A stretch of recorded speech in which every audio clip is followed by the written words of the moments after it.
positive or welcoming about immigrants at all. I'm really surprised you would say that.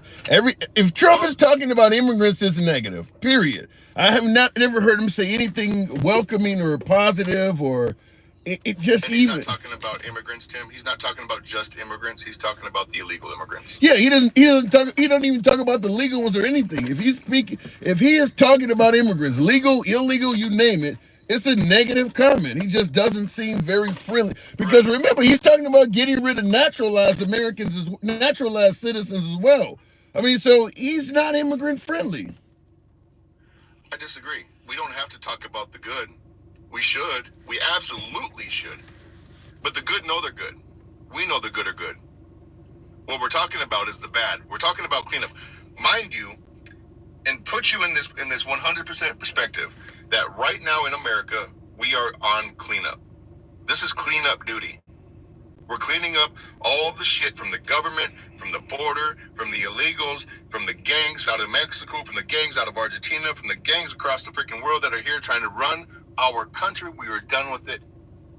And yes, most of the immigrants we're going to talk about are the illegals, so we have nothing nice to say. You're okay without giving them due process, so we don't know if what you're saying is actually true about these people. You're okay with that. Well, they're a flight risk for one. Due process is for American citizens to fall underneath our legal jurisdiction, or who fall underneath our legal jurisdiction. They broke a law breaking into our country, so we're not breaking any laws. We're just saying you're not a part of our country. We're taking you home. Actually, Like actually, to any of the people that are on here listening that are illegal immigrants that haven't done their process of becoming an American citizen, so due process applies to them. Leave now, or go to your nearest place and get your shit started, because we're done with it. We're done with you reaching into our fucking baskets and taking our goddamn food. I think that's incredibly harsh. I think the issue is, first of all, you say we haven't done anything illegal. When you're sending people to a prison where they may or may not ever get out, and it's not based on any criminal charge at all. Entering America illegally doesn't designate a permanent prison sentence. And that's what some of these folks are getting. Same thing with wearing a tattoo, all this. These people are going to prison with no criminal charge, and somehow you're trying to make it sound like that's justified. Illegals, just like this man said right here. I want to tell him heirs and a house. I can't pronounce his name. What's the comment? Nope, that's not him. That's not the one. James Worley said it. Illegals are not American citizens and are not protected under the Constitution. So so let me ask you this. I always use this example on the show. If an illegal swam across the Rio Grande, and right when they were on the banks trying to climb up in America, there was a border patrol person there, or just an American citizen that saw him climbing up and decided to sexually assault him right there on the spot. You're telling me that should be allowed because they have no rights in America? That is just the most ignorant thing I've heard anybody ever say. I didn't hear an answer though. You can call it ignorant because I think saying that people don't have rights is ignorant too. But should they have rights? The American citizen did the crime. Is that what you're saying? Or the guy who swam out of the water? They didn't do any crime. The person has no right. You can't commit a crime against somebody that has no rights. I'm asking you to clarify. I'm saying the guy that swam across the Rio Grande is the one that did the raping or got raped? Is the victim. The person that swam across the Rio Grande is victimized by an American. Full stop. An American created the crime. The American that in this situation is the perpetrator. Of what? 100%. His crimes are rape. It doesn't matter if it's a dog, doesn't matter if it's a cat, doesn't matter if it's illegal, doesn't matter what it is. If you do that, that is a crime in America. That's not true. He's an American citizen. Well, it is 100% true. Let me tell you why I'm saying that. If the person you victimize have no rights, it's not against the law to victimize them. I mean, if you can't charge me. Hold on. If I go and rob a dog of his dinner, I'm not going to get charged for it because the dog doesn't have any rights to protect that. You don't get you don't rape a dog, you're going to jail for freaking bestiality. And that's a modern law, by the way. That just was passed by Trump. But what I'm saying is, if you're saying the immigrant has no rights, then I'm not violating anything by harming them. I'm not saying it. The Constitution and the laws of our land are saying it, Tim. I think you're really I'm wrong agreeing on with this it. one. I think you're really wrong. I, They do have rights. You can't. I mean, even if you let me give it to you even more clear. If you human were rights are legal rights. hold Legal on. rights. Hear me out. If you were operating on behalf of the American military and you got shot down over a country that you were sent to bomb, you were sent to bomb that country and they shot you down. When they capture you, you have rights in that country. There is no such thing as a human that doesn't have rights. That you should have rights anywhere you are on Earth. There's no such thing as a human that doesn't have rights. That's a wartime crime. But you still have rights. People That's become a wartime prisoners. crime. People become prisoners of war every day. You have rights, even as a POW. But some person swimming across the Rio Grande has no rights. There's a big difference between a wartime crime and breaking into a country. There's a big difference. If you're committing a crime in the act of war, aren't you breaking into the country? You really are an invader at that point. Yeah, that's why it's a wartime crime. So which one has? So you're going to tell me that the immigrant that is not committed an act of war has less rights than a person that actually is involved in war? He doesn't have any rights under our Constitution, Tim. Yeah, you're getting that one really wrong. I'd invite you to reread the Constitution or show me where it specifically says this only pertains to American citizens. That is not right. As you roll it down through the Constitution and you find our Bill of Rights, and then you go into our immigration laws. So only citizens have only citizens have rights. State rights, country rights, constitutional rights. So what? What if you're here? Rights. They deserve to be treated humanly. Yes, they do humanely. Yes. What if you're here on a visitor's visa? Let's say you're a Canadian, you want to go tour Las Vegas. They have visitor rights. Tim, they have laws they have to follow, and if they break those laws, guess what? They get shipped right the fuck out quick. So you're telling me the Constitution actually specifies different rights for visitors versus citizens? In the immigration laws, it does.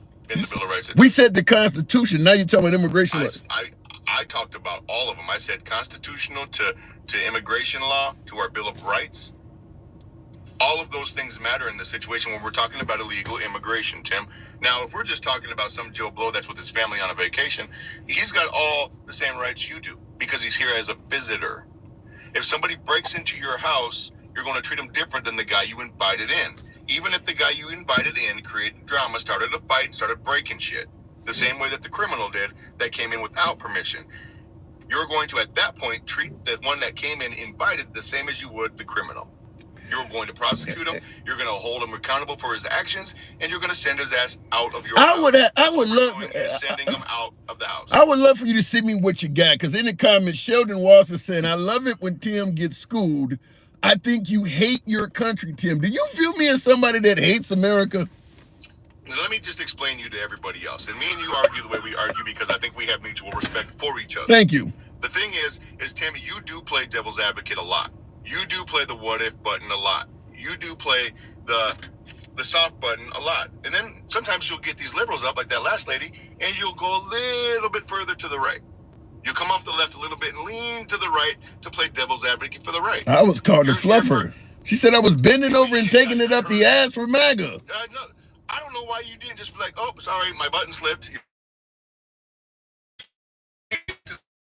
Oh, listen, I got thick skin. I don't vote based on emotion. Remember, I'm not a snowflake. I got thick skin.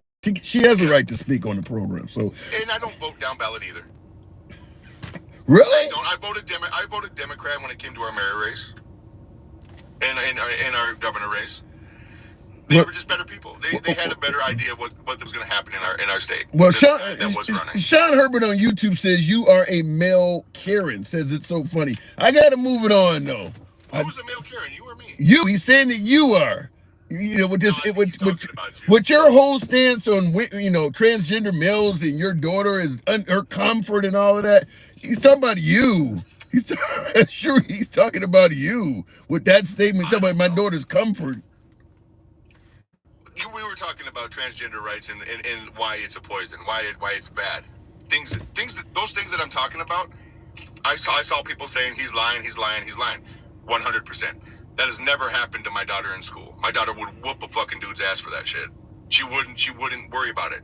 I was putting it in the likeness so that people with daughters, and some did. Some said I'm a mother of three. I completely agree. I remember seeing that. It's to create the thought process. What are we really fucking arguing over here? We're arguing over bullshit that has no matter at the end of the word. When you close your eyes and take your last breath, when I close my eyes and take my last breath, none of the shit we just talked about matters. Fair enough. What matters is being able to have a conversation like me and you do have. Me and you go back and forth. You don't agree with me. I don't agree with you.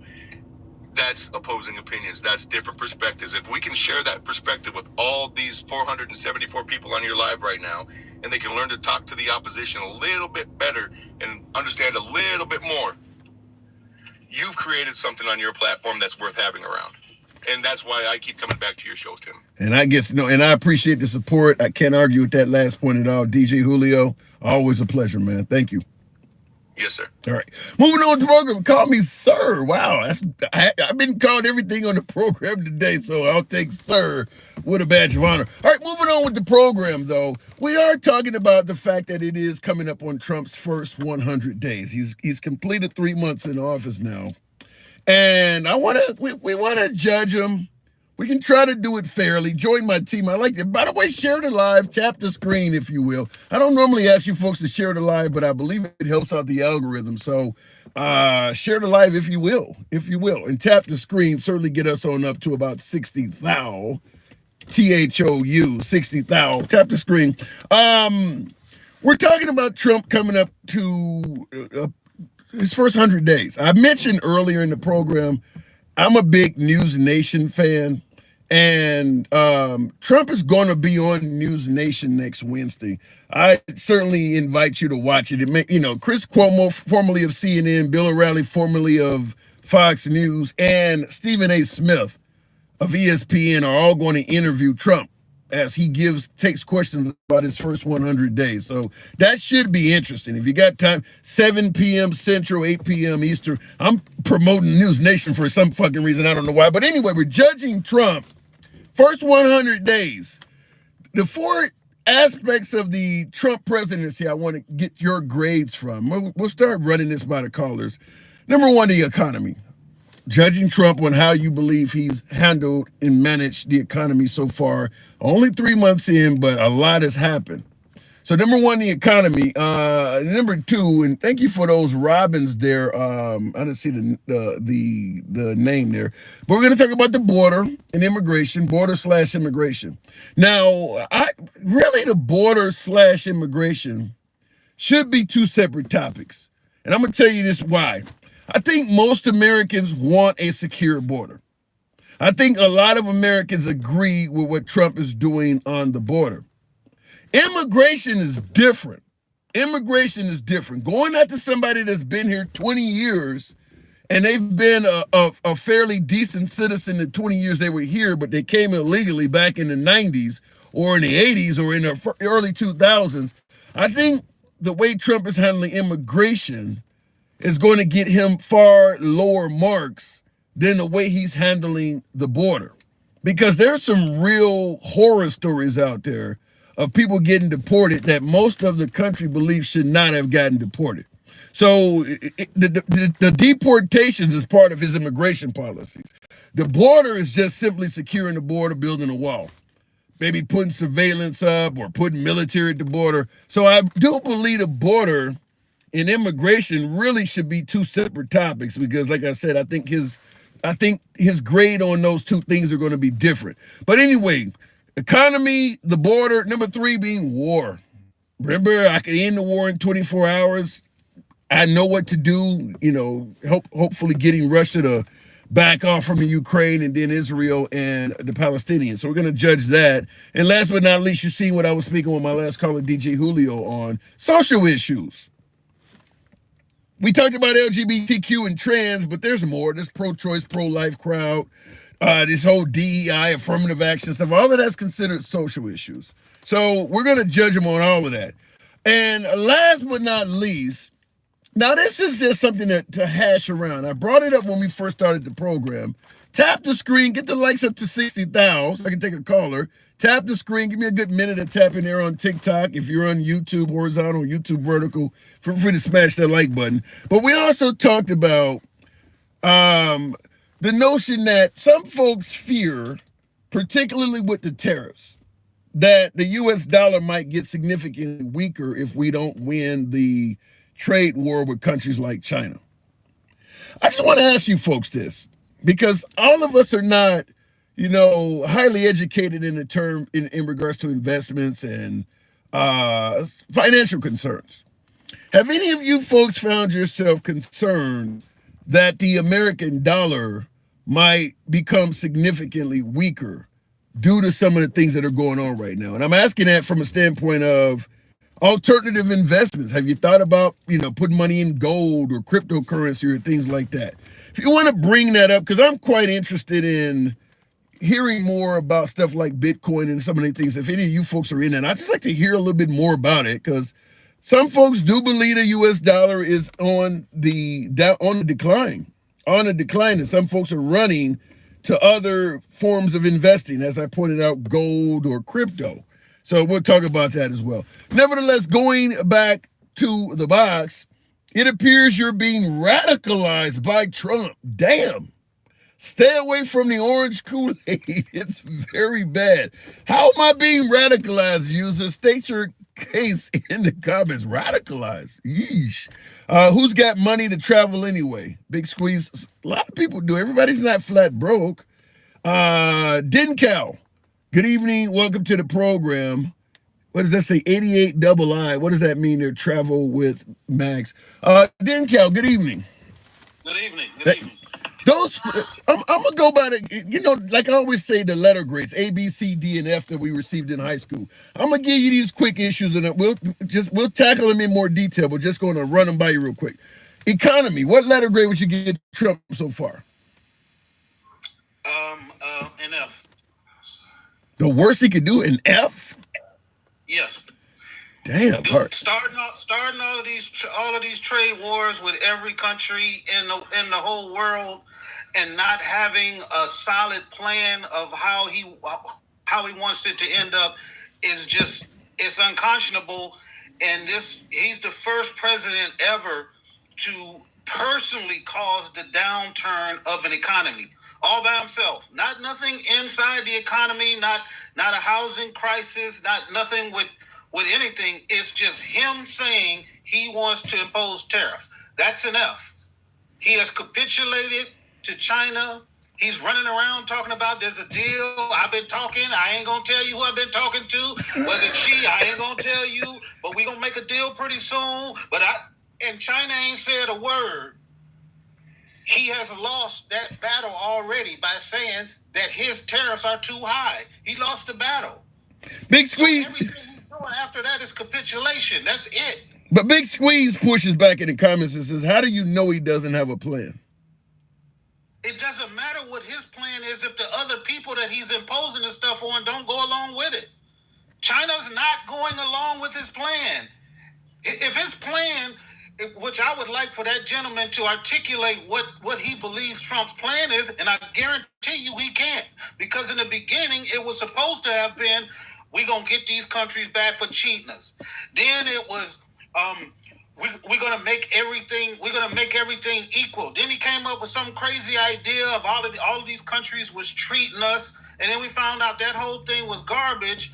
Then he said he was going to bring back manufacturing to the country. Now we see that that's not going to happen. Nobody's making an investment in industrializing America anymore because everybody's worried about going into AI and all of this, having mass electronics everywhere. So, if somebody could articulate to me what he's trying to do and show me how he's getting there, I might agree with them.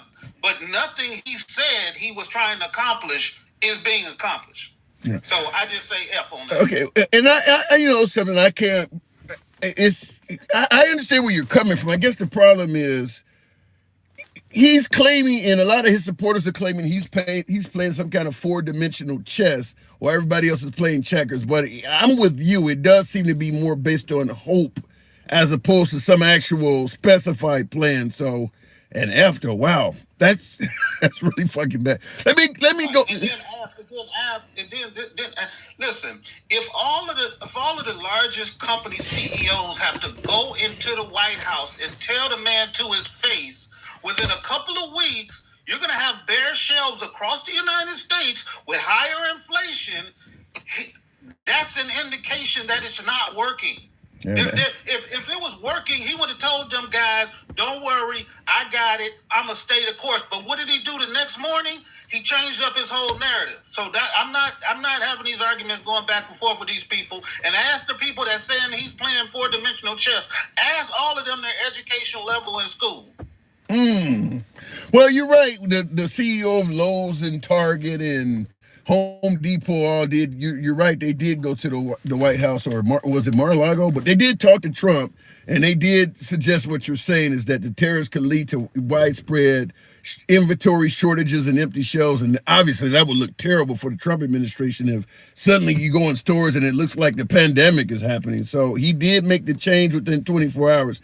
So I get where you're coming from. So I'll just move on. You're giving him an F. Jesus. Border. Why do you judge him on the border?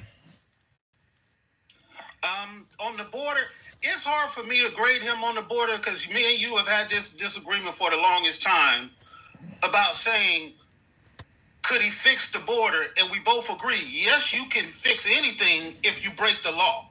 So saying, did he break the law? That's like saying, who's going to make more money between me and you, and I'm a bank robber. Like, I'm going to have more money than you, but I'm going to break the law to get it. So I can't grade him. What I can do is I can look at statistically when even though we agree that it was too late in the process, when Biden put those executive orders in place, we had a deep, drastic cut in the amount of people that were coming across the border, or at least the ones that were ending up staying in the border, and it continued to go down. And obviously it dropped down even more when Trump came into office, because then he started doing, sending thousands of troops down there and getting them to change posse comitatus so they can, now military people can now engage with immigrants and stuff. So, and that's what you're right. We've had this back and forth a few times, and you're right. I did state that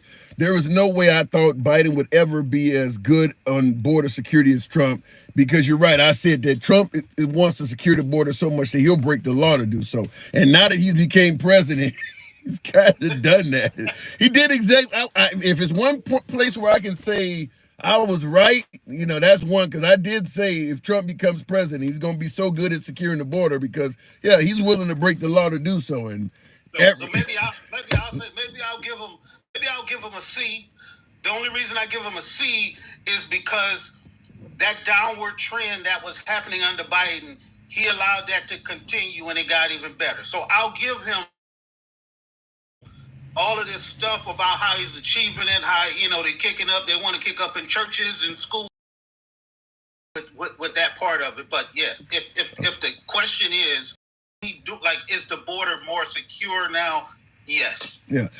And for folks who are wondering what I mean by Trump will break the law, I mean, Trump would, this president in El Salvador, I think just simply getting caught coming in this country illegally, Trump would happily see you go there indefinitely. I actually believe Trump would be okay with taking your life, ordering people to take the lives of anybody entering the country illegally. I believe that his desire to secure the border goes all the way up to the top. So, when I said I believe he's going to be better at securing the border than Biden, it's because his measure is so aggressive that Biden is not even willing to go into that area. Biden would never want to see people, physically injured or sent to prison for life for just simply trying to come in the country.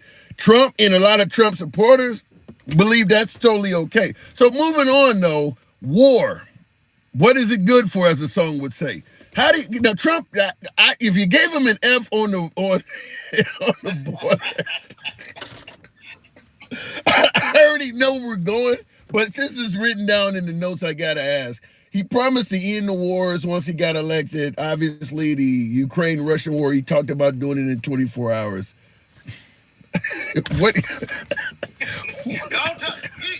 ahead and say it. You already know what the grade is, bro. Yeah. When you came in and you said day one, he didn't even say day one. He said before I get in the office, he said, I know the people. I'm going to call them. I'm going to tell them. They said, well, what's your strategy? He said, I'm not going to tell you because you don't reveal your strategy. And so now we got 100 days in. Now he's talking about totally walking away from the whole thing. Yeah. One of the wars. The other war, he hasn't even commented, and they've been over there bombing big rocks into little rocks, still bombing those people, and he ain't said a word. So, yeah, that one is sad, and I listen to some of the more liberal YouTube channels like Democracy Now! And things like that, and they cover a lot of what's going on in Israel, and it's exactly what you just said.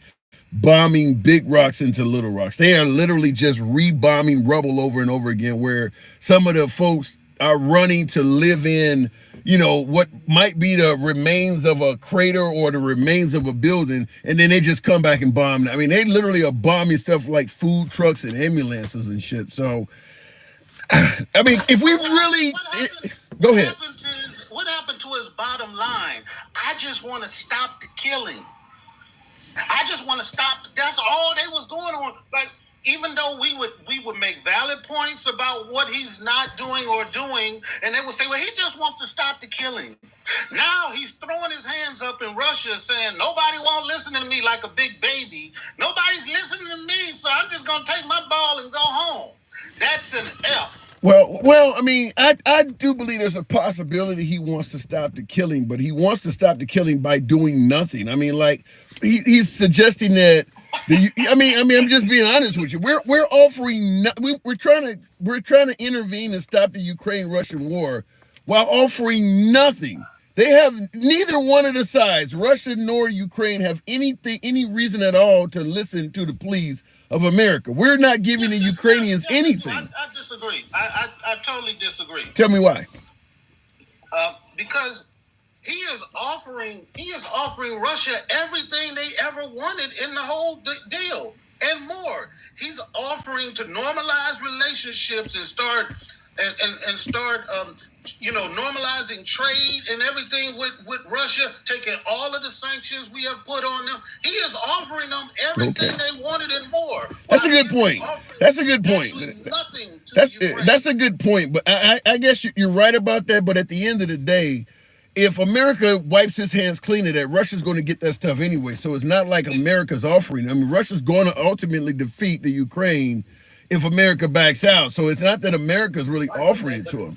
Right, but I'm saying though that is something that we are offering. Normalizing relations is something that Trump will do regardless if Ukraine loses the war or not. Yeah. So I'm just saying, if you're saying what he's giving or not giving, if he's trying to tell them.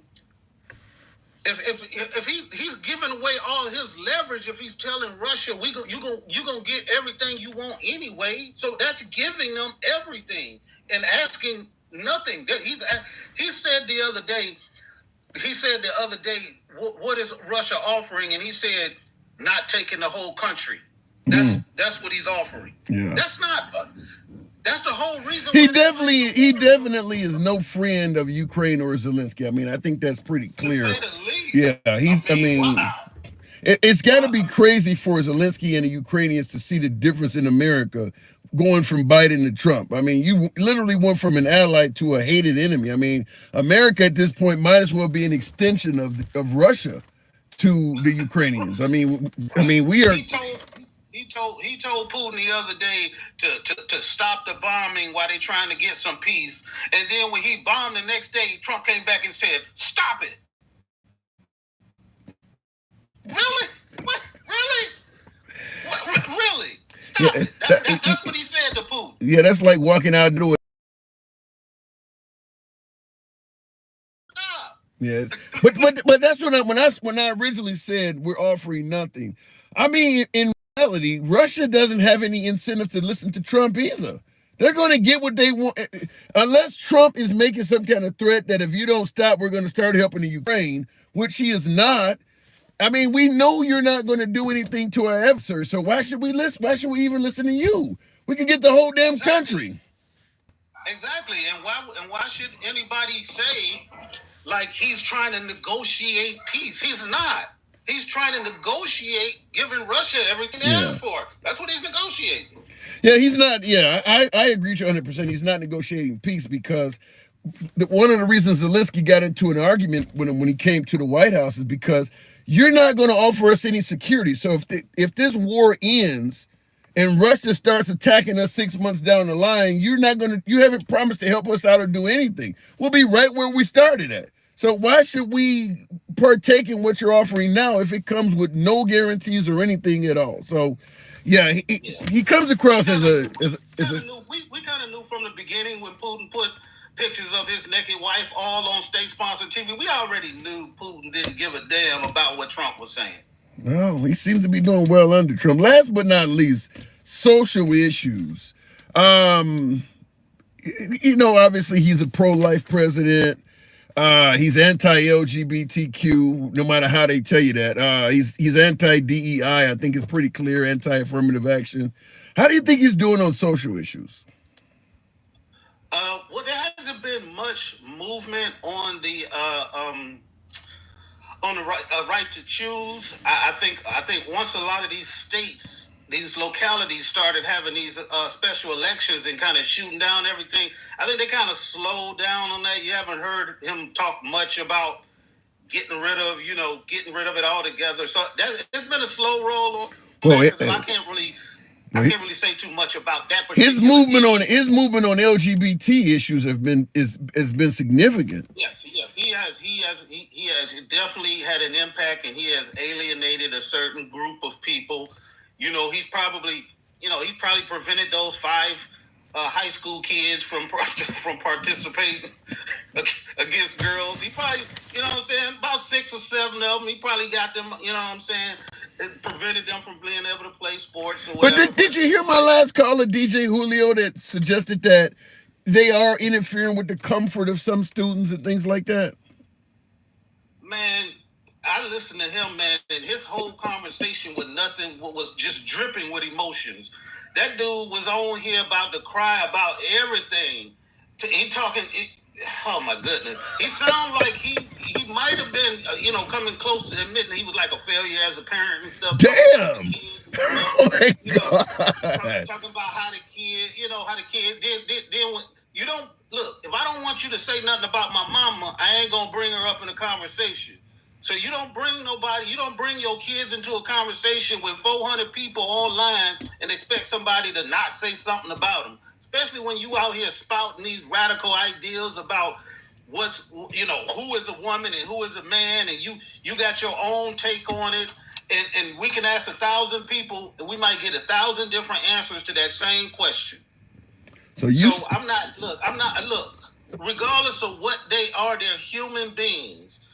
And who am I to put them in a category to tell them what they could call themselves or not? Because at the end of the day, like you said, how is it affecting me? It's not. Right. Yeah. It's not. Them people been walking in and out of bathrooms since the beginning of time. Nobody said a damn thing. Now, when he wants to end the conversation talking about, if people want to, go into girls' bathrooms, like, dude, show me the record of where there's been an increase in child attacks by trans people. And then we can have a conversation about what we should do about it. Don't say because you emotionally, a juvenile emotionally, that you can't even understand that this shit has been happening, is going to continue to happen. There's no way you can identify people going into a bathroom and say, hey, you don't belong there, or you don't belong there. There's been gay people sitting next to your child in the locker room since she got to high school or middle school. You don't know it. You're talking about emotional stuff that doesn't concern you. Mm. And you pointed out that, he was the one that started out by saying the liberals are the ones that act on emotion, but you're saying that he came through as quite emotional himself. Then, Cal, I do got to move it on. Wow. One thing I did want to correct, because me and you go back and forth about this all the time, is about you say, yeah, Trump had a great economy when he was in office. Do I sound like that's a really bad invitation? But keep going. I'm not that good. I'm just trying to bring the sarcasm of how you be saying it. Okay. All right. What you got? What you got? Now, the thing about when he came into office, and people are saying, yes, it was Obama's economy. If you look at the trajectory from the unemployment rate, he started out, when he came in after the housing crisis, he had I want to say about it was between 10 and 14%, the unemployment rate when he came in. By the time he left, it was like 4.7. Okay, so that trajectory, once Trump came in office, it went from 4.7 down to at its lowest 3.5. Okay. So it went down 1.2% the time he was in office. And that's because what he didn't do is he didn't make any structural changes to the economy in his first term. So things kept continuing on in that trajectory. Once he started messing with the economy, that's when we started having the problems with hiring, and then we went into COVID. So obviously we can't tell what I'm saying. All right. But if we're going to use the logic, you can't say we had a great economy when we look at his overall numbers and we had a net negative in job hires, a net negative. So less people had jobs when he left than when he started. The economy was in shambles when he left. We can say it's due. Yeah, it's due to the pandemic, but you're right. It happened under him, so I'm not going to argue with that last part. It happened under him. So we can say the results of COVID ran into Biden. After everything. My guess is if Trump had took the advice of liberals and the likes of Dr. Fauci, those numbers would have been even worse because they wanted everything to be shut down. So, the jobs numbers would have been significantly worse because some states remained open, like Florida and stuff. But if the liberals had been in control, when Trump left office in January of 2021, oh yeah, the numbers would have been significantly worse because nobody would have been at work. Right. But the way I view it is that you have one set of people who are advocating for saving lives, and you have one set of people who are advocating for the economy. So, you can pick your poison. But I just want to point that out. If we're going to say that they're responsible from the day they get to office to the day they leave, Trump had a horrible term. If you look at the numbers, and that's what history is going to look at. They're not going to be like, well, you think history is going to say Trump's first term was horrible? I'm saying that people that look into the history books and look into the numbers are going to say yes. They're going to compare it to all of the other ones, and they're going to say yes, this was probably one of the worst administrations ever. They're not going to take into all of this Trump mania and all that. They're going to look at the raw numbers and say this is what he did. I don't know. And he had an insurrection at the end. They're going to be like, yeah. Well, yeah, January 6th is going to be a stand on his record no matter what. I agree with that part. All right, then, Kel, as always. All right. Thanks for coming through. And I will say now, he's if you go surely by the numbers, what Trump inherited from Obama and what he handed to Biden after the pandemic. Yeah, it looks like Trump was a disaster, but I do believe the history books will put that asterisk in there because of the pandemic. So I don't know if they would judge Trump's first term as the worst ever, like he's suggesting. Now, this term is different. If, say for instance, Trump's term was the end today, with him having the worst Dow performance since the Great Depression, this term would get some of that criticism, I think, more of. But the first term, I think there's going to be an asterisk put in there because of the pandemic. Now, people will bring up that many believe that he mismanaged the pandemic. There's no denying that, but we'll see. That'll be quite a way. I think Trump's second term is going to be more noted in history by far than his first. From his first term, probably the biggest thing, the two biggest things from his first term, It's probably going to be the pandemic and the insurrection or the protest or whatever the hell you want to call it. That's really all that's going to come out of Trump's first term in terms of historical context. It's going to be the pandemic, and it's going to be what happened on January 6th. Those two things are going. And then, of course, he was impeached multiple times. That stuff is going to have far more weight historically, which kind of is backing up my last caller. I guess without trying to do it, I'm kind of backing up my last caller. But yeah, historically, the pandemic and what happened on January 6th, plus him being the first president to be impeached and all that stuff is going to be more in the history books in regards to President Trump than the economy by far. I mean, think about all of the presidents we've had. How often do they really talk about the economy of them? You know, you start talking about, some of the presidents, 50, 100 years. I mean, even George H.W. Bush, read my lips, no new taxes. Do you really hear people discussing his economy? I mean, the economy, it comes and goes. But something like being impeached twice or having a Capitol building overrun, that's something that doesn't happen as much. That's going to have more weight historically, I believe at least. Anyway, looking in the comments and tap the screen. Get me on up to 70,000 on the likes. Smash that like button if you're on YouTube. 34-time convicted felon ran for office to stay out of prison. Says Benny Loco. The fact that he got convicted. Yeah, I guess it didn't count. That's Carly, you might be right. There's a lot of negative issues there, and I don't think that 50 years from now people are going to be talking about it was a witch hunt and all of this. It's going to. It didn't count, maybe so. Looking in the comments here, Trump was never impeached. They tried to impeach him, but not successfully. He was impeached, Jonah. He was impeached. Getting impeached is kind of akin to being charged with a crime. Getting kicked out of office is the sentence. You can be impeached, but not kicked out of office. Obviously, the Senate, like with Bill Clinton got impeached. Nobody says he was not impeached. He got impeached. He still served out his term, but he was officially impeached. So I don't know if you're getting that one right. Trump was impeached twice. History will tell you that. I don't know where you're getting that he wasn't impeached.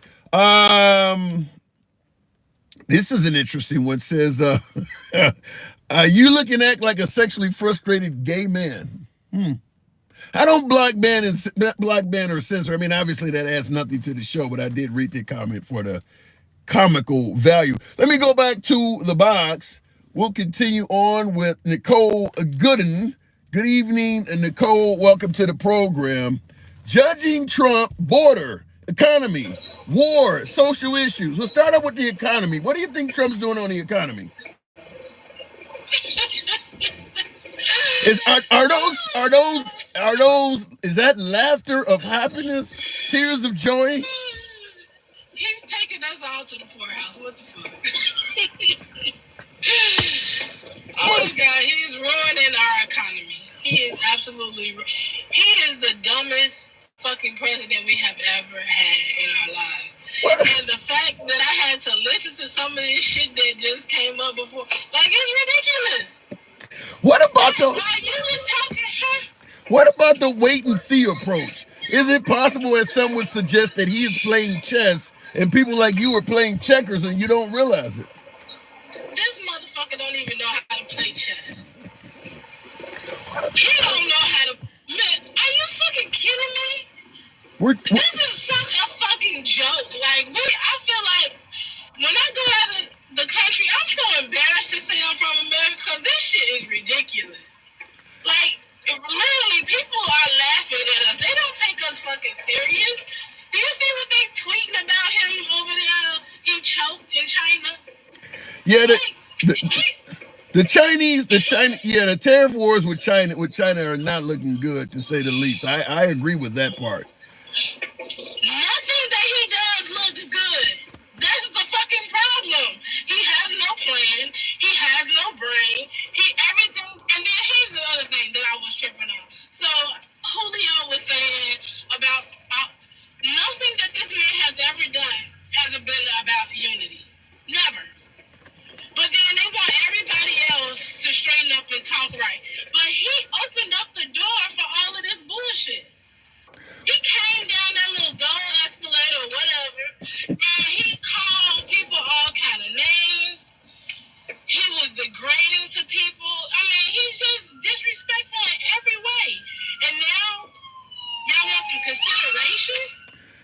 Your immigration status, is your immigration status okay? I hear sirens. Oh, that's just the ambulance driving Okay. by. Make sure that ain't Tom Homan. So, I mean, but when you're talking about, I don't know, his handling of the economy, there's a lot of folks that differ from you, Nicole, that believes that he is indeed only correcting what amounts to an unfair trade imbalance that everybody before him was afraid to touch, and he's doing what needed to be done. Okay, first of all, let's put this in a little bit more perspective. Half the shit that we consume in America is fucking unhealthy. They don't want the shit that we manufacture over here. They don't want that shit. When I go to other countries, the most you see over there is some fucking Coca-Cola, maybe Pepsi, and a few other things, maybe a Dorito or Pringles, and that shit don't taste nothing like it do at home. Are you saying, am I hearing RFK 2028? It's a little bit of that. So look, now they trying to take the dye out of food, right? Yeah. Okay, fine. That's some shit y'all should have been did any fucking way. They did that study over 30 years ago. So, our cancer rates, our diabetes rates, everything is fucking high. And have you also noticed? I noticed this when I go to London or Thailand or wherever the fuck in these other countries, nobody's obesity rate, or I didn't see any. I was looking. I didn't see any big people like you do in America. Yeah. Our food is fucking filled with so much bullshit. We grow to these astronomical fucking sizes. We gain 600 But pounds. then why aren't you giving, then it sounds like you should be giving the Trump administration all kinds of compliments because their administration via Kennedy is trying to get that under wraps. It wasn't happening under Biden or Obama. So it sounds like you should be celebrating Trump. If I could give them that, but no, they're doing it stupidly because they're cutting research. So you fucking backhanding your own self. So how the fuck is any of this stuff? You need research, right? So if you're not doing any research, he's cutting everything. So where are we supposed to keep up with this stuff at? We surely don't have anything that's on the shelf that says organic is bullshit. If you ain't killed it yourself or went out there and caught it, you might as well not eat the shit. You said anything on the shelf that says organic is bullshit. What are you saying? Is they're lying? Yes. It's still all kind of processed in that shit. It's not organic.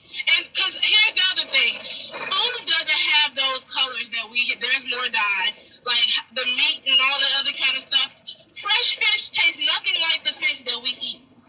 Period. I don't give a fuck who fixes it. It doesn't taste the same. It's a very, very different, distinct taste when you're eating fresh fish.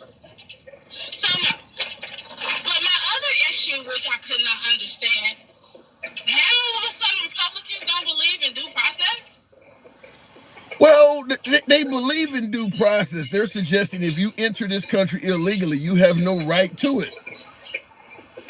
That's bullshit. And while you were talking to Julio, I Googled, because whatever, I was like, let me pull up the Constitution. And I kept hearing people say, which I already fucking knew, it applies to anyone. Anyone. If you bring your ass over here illegally or legally and you commit a murder and they can prove that you committed the murder, you're going to jail. Here. Yeah. Right? So even though they took Brittany Griner when she was over there, right? It's a good point. She still had due process. That is a good point. That is, She had due process, right? Yeah, that is true. She had due process. It took them a while. They weren't treating her the best, but she still had fucking due process. Yeah. Then why do you believe MAGA in particular believes that illegal immigrants should not have due process? Prejudice, racism. It's the whole point of this whole administration is to get rid of brown and black people. Okay, here's my thing that I feel like is coming. He wants to test the waters, and he continuously tests his bounds. So if I can get away with getting rid of these illegal gang members, then I push the buttons on some of these legal citizens. He already said that he wanted to do some homegrown people. What the fuck? He did say it. So if he will take their rights from them, what does he care about taking the rights from other people? It's just one more step. Yeah, like, why are you doing that? But here's what I don't get. You seem certain that Trump is going to take the rights of citizens, yet MAGA has a completely opposing opinion. Why is it that you see this and they're telling you what you're saying is full of it? Because they don't want to. The same way that they would never accept a Democrat doing half of the shit that he's doing. Never. Yeah. And you would never allow Biden or Obama to sit up here and flip-flop the way this man does. And to sit up here and ruin relationships with all of our allies, that's some bullshit. I think he said today earlier that Crimea was going to Russia. What fucking president says some asinine shit like that? Well, he believes that the Ukrainians, by threatening to become part of NATO, started that war, and they're responsible for it happening. Yet again, some more stupid shit. This is the chess player, right? Okay. So let's play chess. I'm gonna tell you what my next fucking move is, Tim. You won't beat me because I'm gonna tell you what the fuck the next move is. What? He sits there. Well, they don't have any cards to play because you took all their fucking weapons away. They sitting up here trying to defend themselves, and America is not doing anything for help. Like, are you fucking kidding me? When Biden was in office, they were giving up a good fight. They was regaining some of their land, doing whatever. They were surviving. At this point, they wanted that man to get on his knees right there in the Oval Office. Damn. But do you really want American money in the form of weapons to continue going to this war indefinitely? I don't give a shit. It ain't going in my pocket. You say it all the time. If he takes all the money that they so-called save from those, we're not finna get it. Yeah. Anything that he does is not representing us. It's only going to represent and help the 1%. And some of the 1% is getting fucked as well, too. But, hey, Elon is getting everything he deserves right now. He's getting contracts, but Tesla is suffering. Yeah. Well, we don't know to what level that Elon's getting contracts, but he seems to be totally okay with what's going on. So, being around that administration is a good place to make a lot of money. Let me ask you something. Have you ever considered getting involved in anything else other than the American dollar or what's going on, like crypto or anything? I started to buy some of his DJT because I knew that bullshit was going to go up, but I was never really into crypto because I kind of feel like Bill Maher on it. I feel like that's some bullshit. Yeah. But, people are using it, but no. I've been somebody else's dollar possibly because our shit is going down slowly but surely. You think can you foresee financial damage to this country that you're perceiving that Trump has done things financially damaging? Do you see that as being permanent though? I see it as long as he's in office, yes. If we don't get him out of office, I see our lives being changed dramatically. What if J.D. Vance comes in there in 2028? He doesn't have the love or the support of MAGA or the Republican Party. He's just a radical. I agree with that. I definitely agree. I don't know. I mean, really, is there anybody that has that kind of love and support? No, but I saw on Twitter the other day somebody had an Obama 28 hat, right? Okay. And I was like, he's probably still the most popular Democrat. Oh yeah, by far. But he can't. And they were saying that since the Constitution doesn't matter, which I've already told you, the Constitution doesn't matter, because you hear them explain away why it only works for citizens and not non-citizens, which is such bullshit. And here's the other thing. If he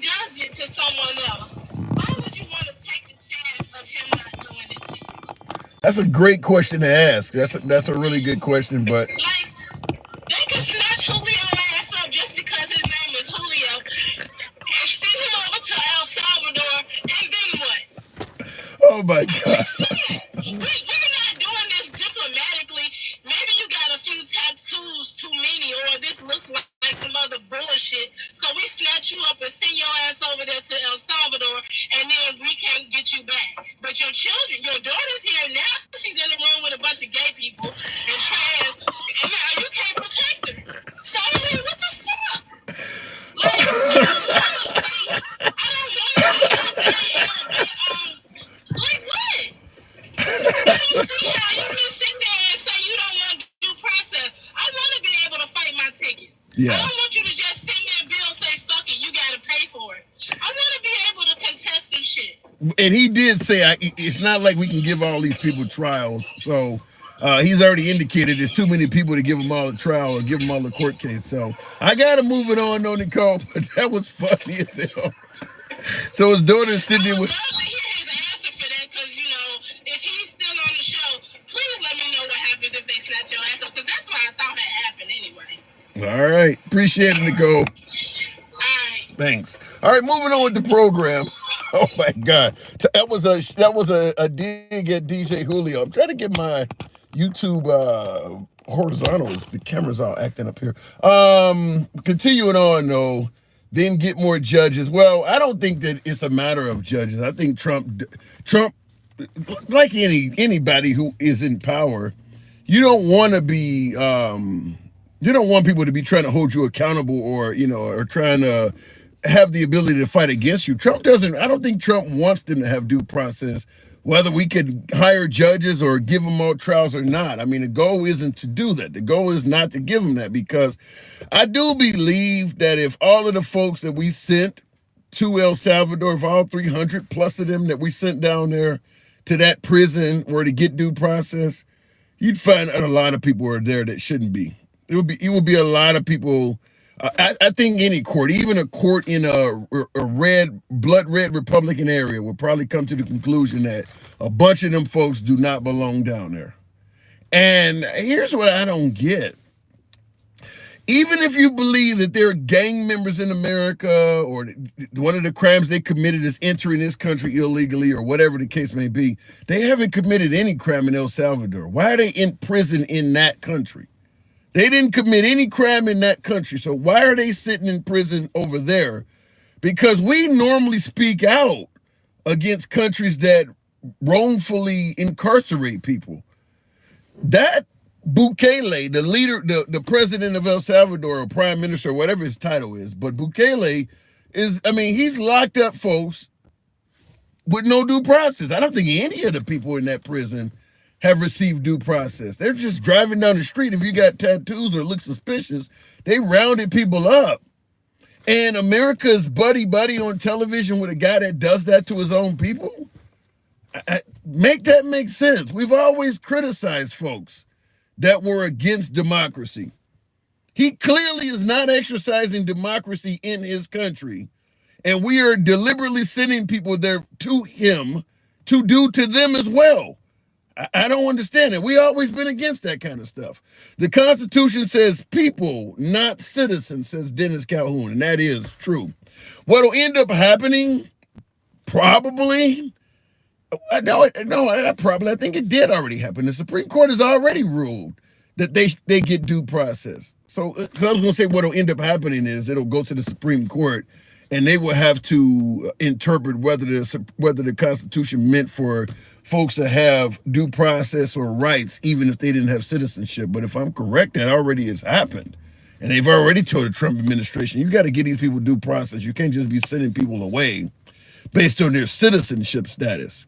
Because then you would have to add in provisions for stuff like, well, if the person is here on a legal business visa, if they're legally here on a visitor's visa, coming in the country for a weekend to go check out Las Vegas or to go to Disney World for a weekend, they're not a citizen. Do they not have rights? So if you come to the country for a week to tour Disney World or something like that, and somebody break in your hotel room and steal every damn thing you got, well, you don't have any rights. So we can't file the case for you. So you'd have to put all of that in there if you're going to say that people's rights are based on citizenship status. So I don't think that I think the Supreme Court has already kind of cleared that up. But MAGA still disagrees that you should have any rights at all if you're not a citizen. Anyway, going back to the box, you said legal, not illegal. Even illegal though. Fake news, like the name, fake news says you said legal, not illegal. If you are in America illegally, you still have rights. I always bring this up before I go to the next caller. And by the way, tap the screen, get us on up to 80,000. Tap the screen, get the likes on up, smash that like button if you're on YouTube, horizontal, YouTube, vertical. Americans enter other countries illegally all the damn time. All the time. America. You ever watch America's Most Wanted back in the 80s with John Walsh? How they would be looking for fugitives that ran into America. Every time an American enters another country illegally, they get due process. Why are we suggesting that if people enter our country illegally, they get no due process? So that right there doesn't make any sense because Americans have been running from everything from the FBI to the U.S. Marshals, the ATF, or even their own local police. American citizens, red-blooded American citizens, have been running from the law ever since this country was founded and running into either Canada or Mexico. And every time they get caught, meaning they have entered Canada or Mexico illegally, they get due process. They don't just get sent to some prison without any court case or anything. Has that ever happened to any American at all? Americans enter tons of countries illegally. So I don't understand why we, claiming to be one of the most civilized, free countries in the world, think it's okay for us to do it. That puts us in a whole different light. You know how many people we've criticized for doing, committing acts of inhumanity? We've even started a war with Iraq, suggesting that they don't treat their own people right. Or Slobodan Milosevic over in Yugoslavia, if I'm correct, or Serbia. And now we're going to do it? Talk about being hypocrites. Wow. Going back to the box, though. Tim, go live in those due process countries. You know it's not true. Bullshit, it is true. Bullshit. There's a million examples of folks, American fugitives being caught in, I think, what is his name? Dog the Bounty Hunter? Did he go down to Mexico and bring somebody back? I know John Walsh from America's Most Wanted did it several times. Bullshit. They do give us due process. They've been doing it the whole damn time. Look what's happening to some of those Americans that have entered countries illegally. I don't know any American that has entered a country illegally and been treated like Gilmar Abrego Garcia. I don't know. You got to enter probably North Korea to get treated like that. Or maybe have tried to climb over the Berlin Wall or some shit. I don't know any country that has treated an illegal immigrant coming in this country as bad as Abrego Garcia got treated.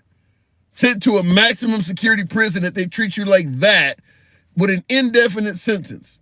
Where has that ever happened at? So that's not common. That is not something that normally happens. Now in the comments, Ross says, well, you don't know anybody that you know of.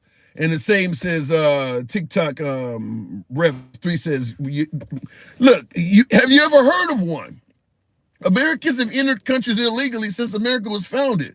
The fact that you have not heard about one speaks volumes. Going back to the box, I don't know any country that has been treated that has treated people that damn bad. What am I looking at there? Oh, Miss Mobetta. Good evening. Welcome to the program, Miss Mobetta. We don't hear anything from other countries. Bullshit, we do. We had a black guy run over into North Korea during the Biden administration. You heard all about it. You heard about Brittany Griner. You heard about a bunch. You've heard about Russian captives. You heard about all these people. What are you talking about? Miss Mobetta, good evening. Don't expecting truth to come out of MAGA's mouth. You're kind of beating a dead horse. They don't hold their people accountable for anything. That's just been proven. You see, when you bring up facts to them, they pivot and stuff like that. So don't expect it. Yeah. Save your Well, breath. well, one of my viewers said Americans are not allowed into any other country without passports. Period. Not even Mexico. I tell you right off the bat, that's not true because I've been to the Caribbean when I didn't have a passport. If you sell Carnival Cruise Line, as long as it's a closed loop tour, Royal Caribbean, any of these cruise lines, you don't need a passport, and you can look on their websites and see it. So you can enter countries. ID, a proper ID. So, Yeah. Yeah, you can. it is that the hypocrisy is just uncanny. Like, it's almost to the point where it's frustrating. Yeah. And that's not to say that Democrats do everything the correct way and different things like that. But in MAGA's eyes, Trump does no wrong. He does no wrong. Everything he does is as it should be, because what proves that is the whataboutisms. So it's all right. Trump did this, yeah, but what about Obama? He did it because that's all you see in the comments right now. Oh, Obama deported 3 million people, yeah, but he didn't put them in a hardcore jail. He didn't separate the families. They all went together. Yeah. And real quick in the comments, in regards to what we're talking about leaving the country without a passport, somebody said you haven't left the country in a while. I'll tell you, you can, as long as this what is referred to as a closed loop trip, meaning that it leaves and comes back to the same port. So you sail out of Miami or you sail out of San Diego and go down to Ensenada, Mexico, or you come back. Because I've done that without a passport. You as long as you come back to where you took off from, you can sail, as you rightfully pointed out, with proper I think like a birth certificate or something like that. But you don't need a passport. You don't need a passport. You could have a birth certificate and an ID or whatever. But now, like, I wouldn't sail without one. I wouldn't leave the fucking country right now. because of how the things acting. I don't want nobody using me as a scapegoat or a pawn. You know what I'm saying? But it's a travesty that now you got Trump locking up judges and different things like that. Like, why he's going after anybody who does not kiss his ring. Yeah, I gotta say, I have the same mindset. I don't think right now is a good idea to leave the country, even if you're an American citizen. You just never know, because if folks are getting caught up without due process, or even simply being detained for an unknown period of time with due process, it's just too much drama going on right now to risk it, in my opinion. So, but and my question though to me, to like the Julios, and because he's been easy prey today. Where did your ancestors come from, and why did they come here? I believe Julio is part Native American. A part Native American, so that means the other part ain't from here. Yeah. If you're not 100% Native American, your other parts came from somewhere else. And why did they come here? And what makes you think that they don't deserve grace just like your ancestors did? Well, they view it as once America took over this country, that's all that counts. We are the victors. This is our country. Who gives a shit how they used to operate? Well, see, and that's the problem. That is the whole problem right now. Now you got too many $5 Indians running around here. Yeah. So too many $5, and that's how they were able to come in. That's how they were able to come in and set up this raggedy ass government. It was raggedy from the beginning. That's why it's raggedy now. Well, speaking of raggedy governments, TV Todd in the comments says Trump is the best president we've ever had. He's not the only one that says stuff like that. No, listen, we got MAGA, we got liberals, we got Republicans and Democrats. But what do you think leads somebody to say that Trump is the best we've ever had? Like, what has he done? But I need him to explain what makes him the best president, because from what I'm seeing and the numbers that show under Trump, he's in the negative. Yeah. So what makes him the best president?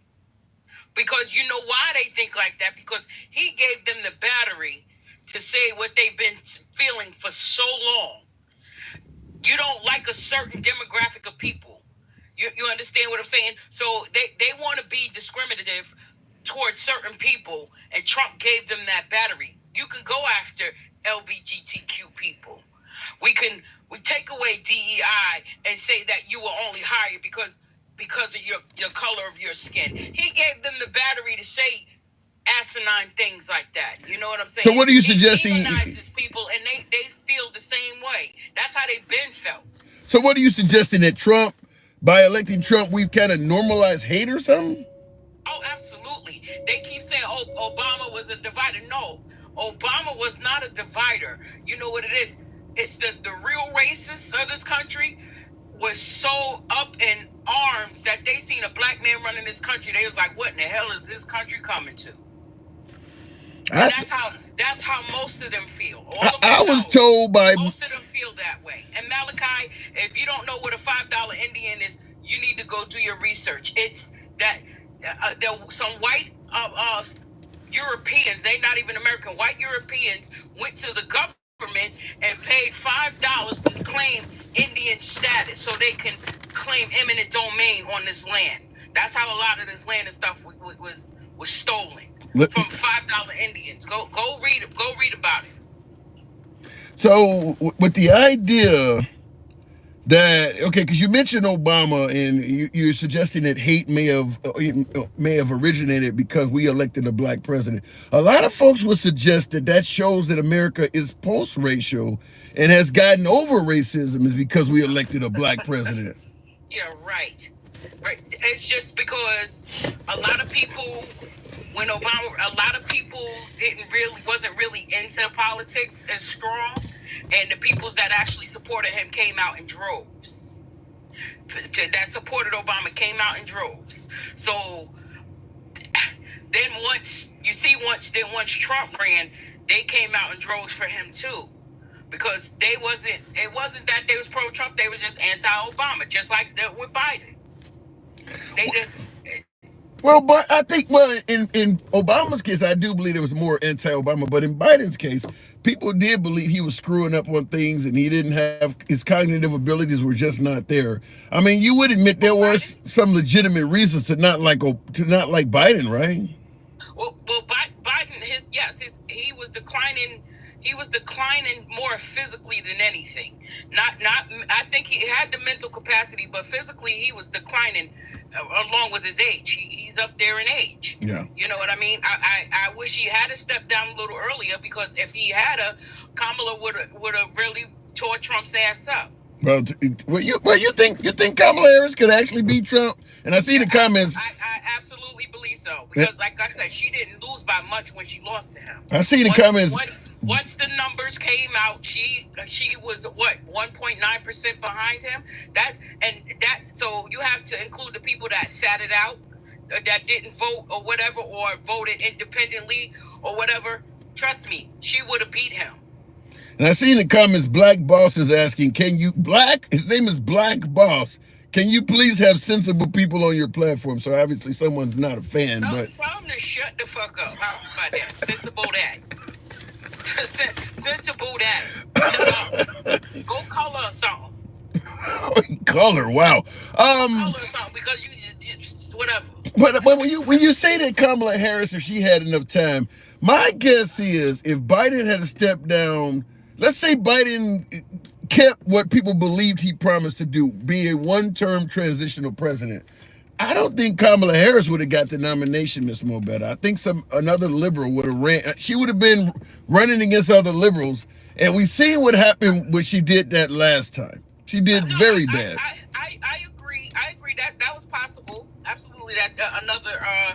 But who else to say that who was going to run against her that still would have run? She still had a big following, Tim. Regardless, she so? Yes, she does, and she still does. Believe it or not, and for people to say that she lost every swing state, we already know what Elon put the fix in. So we're not even gonna beat that dead horse. Now I've heard this before, but I guess since you mentioned it, I'm gonna get clarity from you. What did Elon do to indicate that he may have swayed the election somewhat? Listen, he was out there giving out $1 million checks. He took his company over there to Pennsylvania and all that stuff, talking about he was fixing something.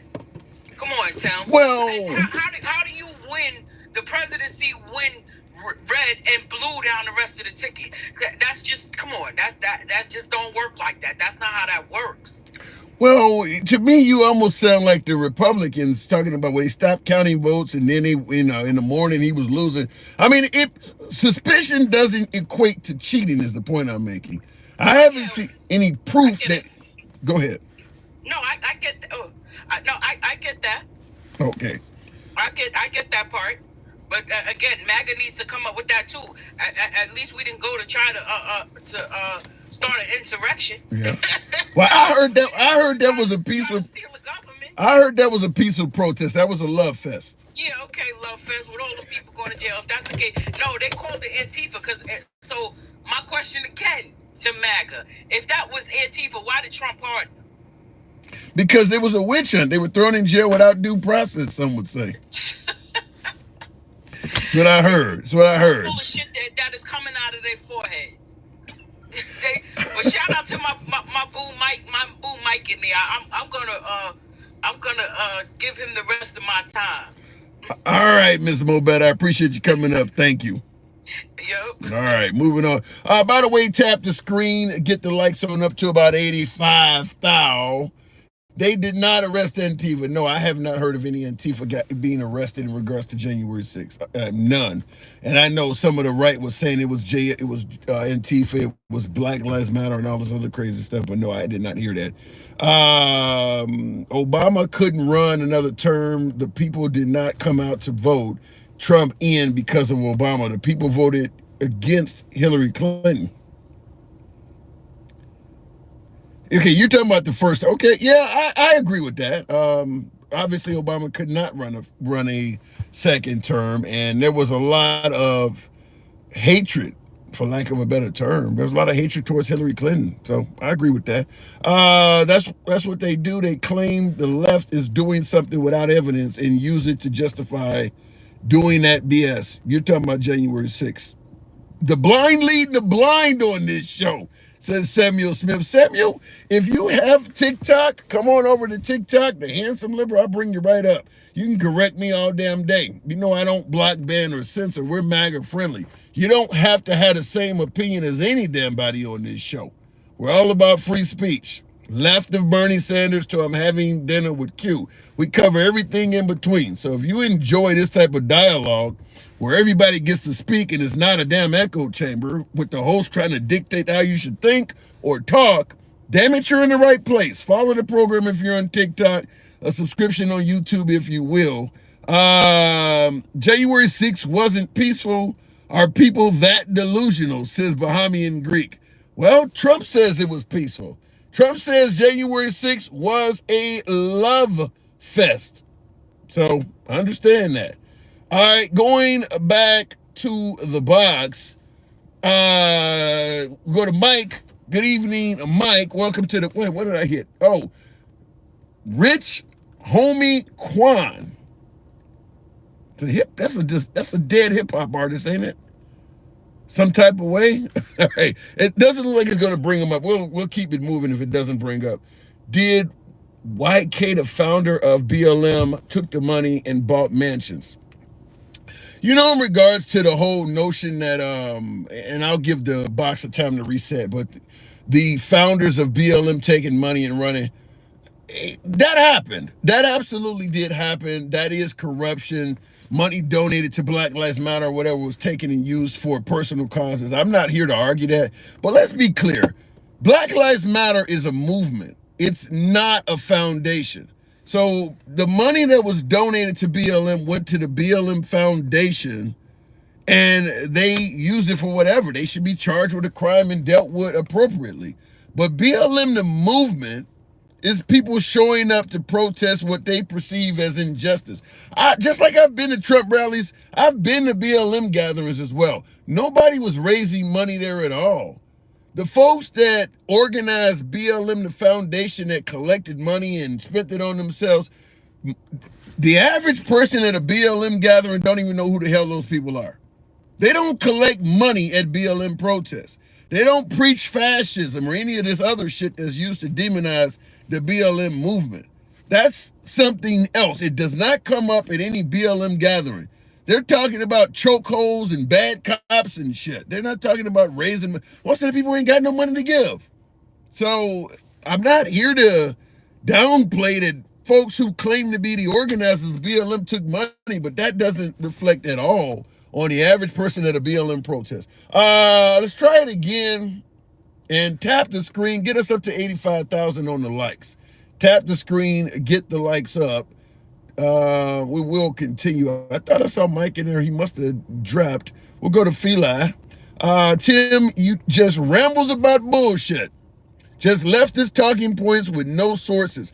Well, you know that's an interesting point. When we're in the when we're in the makeshift studio, generally there's videos on the screen so I can show you directly what the hell we're talking about. But in the vehicle, yeah, it's not as easy to show you the sources. So, but I tend to think that you're not going to agree with whatever the hell I show you, even if it's Trump speaking.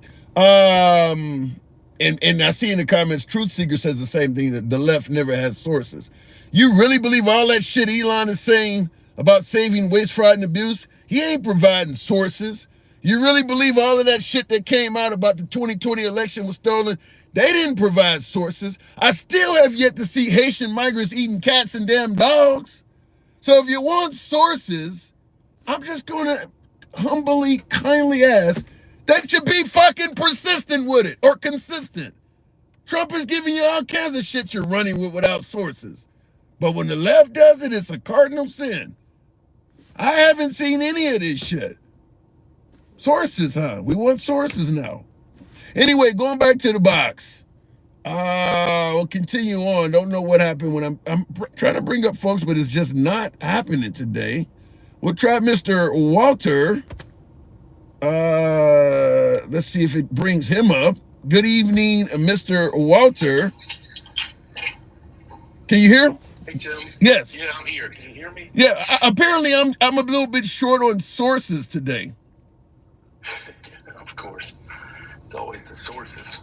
Yeah. You ever notice that? And I'm not trying to be mean, but you never notice that the people who are strict MAGA people are just abject, reject any kind of actual evidence, and it's really all about their feelings.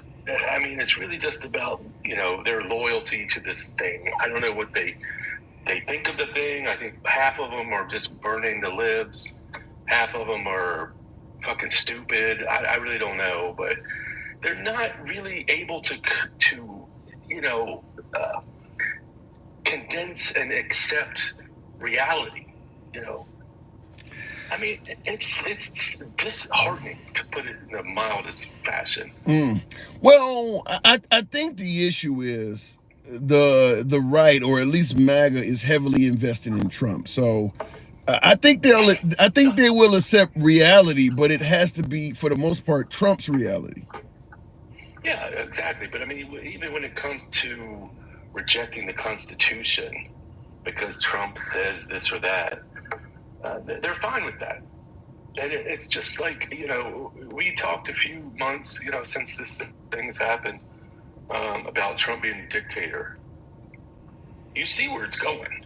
I mean, they arrested a judge today. In Milwaukee. Yeah. Well, but in defense, I have to have my devil's advocate hat on. In defense of the Trump administration, or even Tom Homan for that matter, if the judge was actively trying to help an illegal immigrant avoid capture, the judge is kind of committing a crime. And that's what it sounds like they're saying that happened, is the judge told the immigrant to get out of the courtroom or something like that, and they kind of running down the street. But it sounds like the judge is being accused of actively trying to help an illegal immigrant. Well, yeah, that's what they're saying. But from what the reporting I've read, which I read, I think, about 2 stories. The first one was the judge said, do you have a warrant for this action? And they said they do. And then what they presented was not the correct warrant. Okay, so legally not the right warrant. Second point was, she said, well, why don't you take this to the chief of the courthouse? There's a judge that's above her boss, basically, who runs the whole courthouse. Mm-hmm. And they did. They went to to see them. I don't know what the outcome was of that meeting, but when they got back there, it was over. The guy had, come and gone. It wasn't that she snuck him out the back door and drove him down to the train station, which is what they're trying to portray this as. This is an adjunct power grab from the executive to the judicial branch, which they've been pushing this envelope. And this is the left's fears about this becoming a dictatorship. This is another step, another advancement of that fear. Yes, it's interesting you frame it that way, because you're right. I heard that she was at, and I only heard a little bit of it, working my day job during the day. I didn't hear it, but the way you're making it sound like, yeah, it does sound like they're kind of railroading this judge. I'm gonna have to go ahead. Yeah, this is a judge, a career judge. She's not going to be doing anything illegal. She basically said, "Do you have the warrant?" They said yes, but they presented a warrant that wasn't the correct thing for what they were trying to do. And she said, "All right, well, take this to my boss, and he'll decide." They did. They came back. The guy had come and gone with his business, and that's it. So, my point being is that they're overstepping at every chance. But, just like with China, and you saw where Trump backed down from the legal challenges against people who were here on visas, for student visas, and they're not going to deport them. Yeah. So anytime, this is my hope, anytime people push him, they back down. And China has slapped him like a bitch. I mean, they have played this guy. They're like, "Oh, really? Okay, fuck you." You saw where they canceled like 12 metric tons of pork shipments that were coming from the U.S. No, I didn't hear about. I know they canceled the contract. I mean, they canceled buying Boeing aircraft. I know that much. They're targeting red states. They're targeting red states, just like a lot of other countries are doing. And you're talking about, let's put it back on the grade. What grade is it given? What do you think the standing of the world the U.S. has gone from? I would say, man, at a, under Biden, we're probably at a B, right? We gave a lot of money, we helped out Ukraine, our allies. Maybe Russia would give us an F, but the rest of the world, we were at least a B. Yeah. I think that a few things have happened to greatly degrade our view, or the view of America from other folks around the world. Obviously, Greenland, and let me just say it this way: I don't think in all of these cases they view America more negatively now. I think a lot of these folks, because of social media and having access to so many American citizens, like TikTok. I've talked to folks in Greenland. I've had folks on from Ukraine. I've had folks on from most of these countries, Canada and all these, but even Panama down there, I had somebody call in. So I will say that I think because they have access to us citizens, they're blaming Trump. They're not blaming America. I don't think a lot of these, like Greenland and these countries, they know, as you mentioned, they're targeting red states. So they already know a lot of Americans do not agree with what their government is doing. They just don't have any control over it. Yeah, I think that's most likely the scenario. But I do think the sentiment in general is fuck off, U.S. We're not bringing our. I think I saw where travel to the U.S. It's gone down from some cases at least 25% to like 65% less. I would like to see what's going, like to hear what Disney World or Las Vegas, tourist areas where these people particularly come. Niagara Falls has a lot of Canadians. I would like to hear what they're saying, but you are right. Tourism is dropping substantially because some countries are outright issuing warnings to their citizens. And exactly. We dropped on that, and that's just a drop in the bucket. The bigger thing is, all of these countries are aligning themselves with not U.S. companies, not U.S.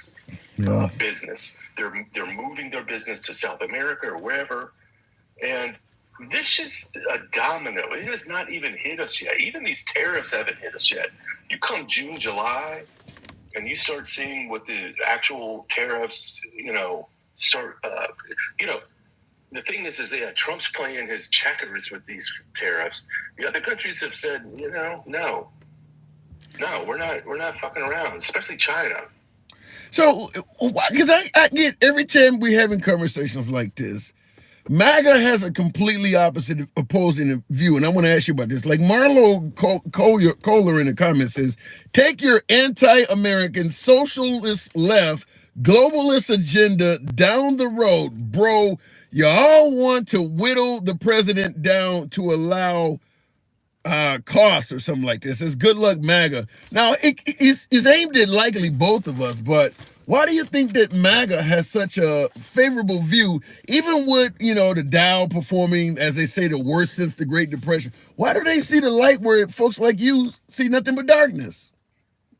My guess is that, well, the first answer is because they're in a fucking cult and they can't admit it. They can't admit that they're fucking, too dumb to see it, or whatever the case may be, why they won't be able to see it. The other is it hasn't hit them yet, and it will. And that's, and honestly, I don't expect like that person or any of these like diehard people to ever admit, because it hits them in the ego. They can't admit it. They've gone full in.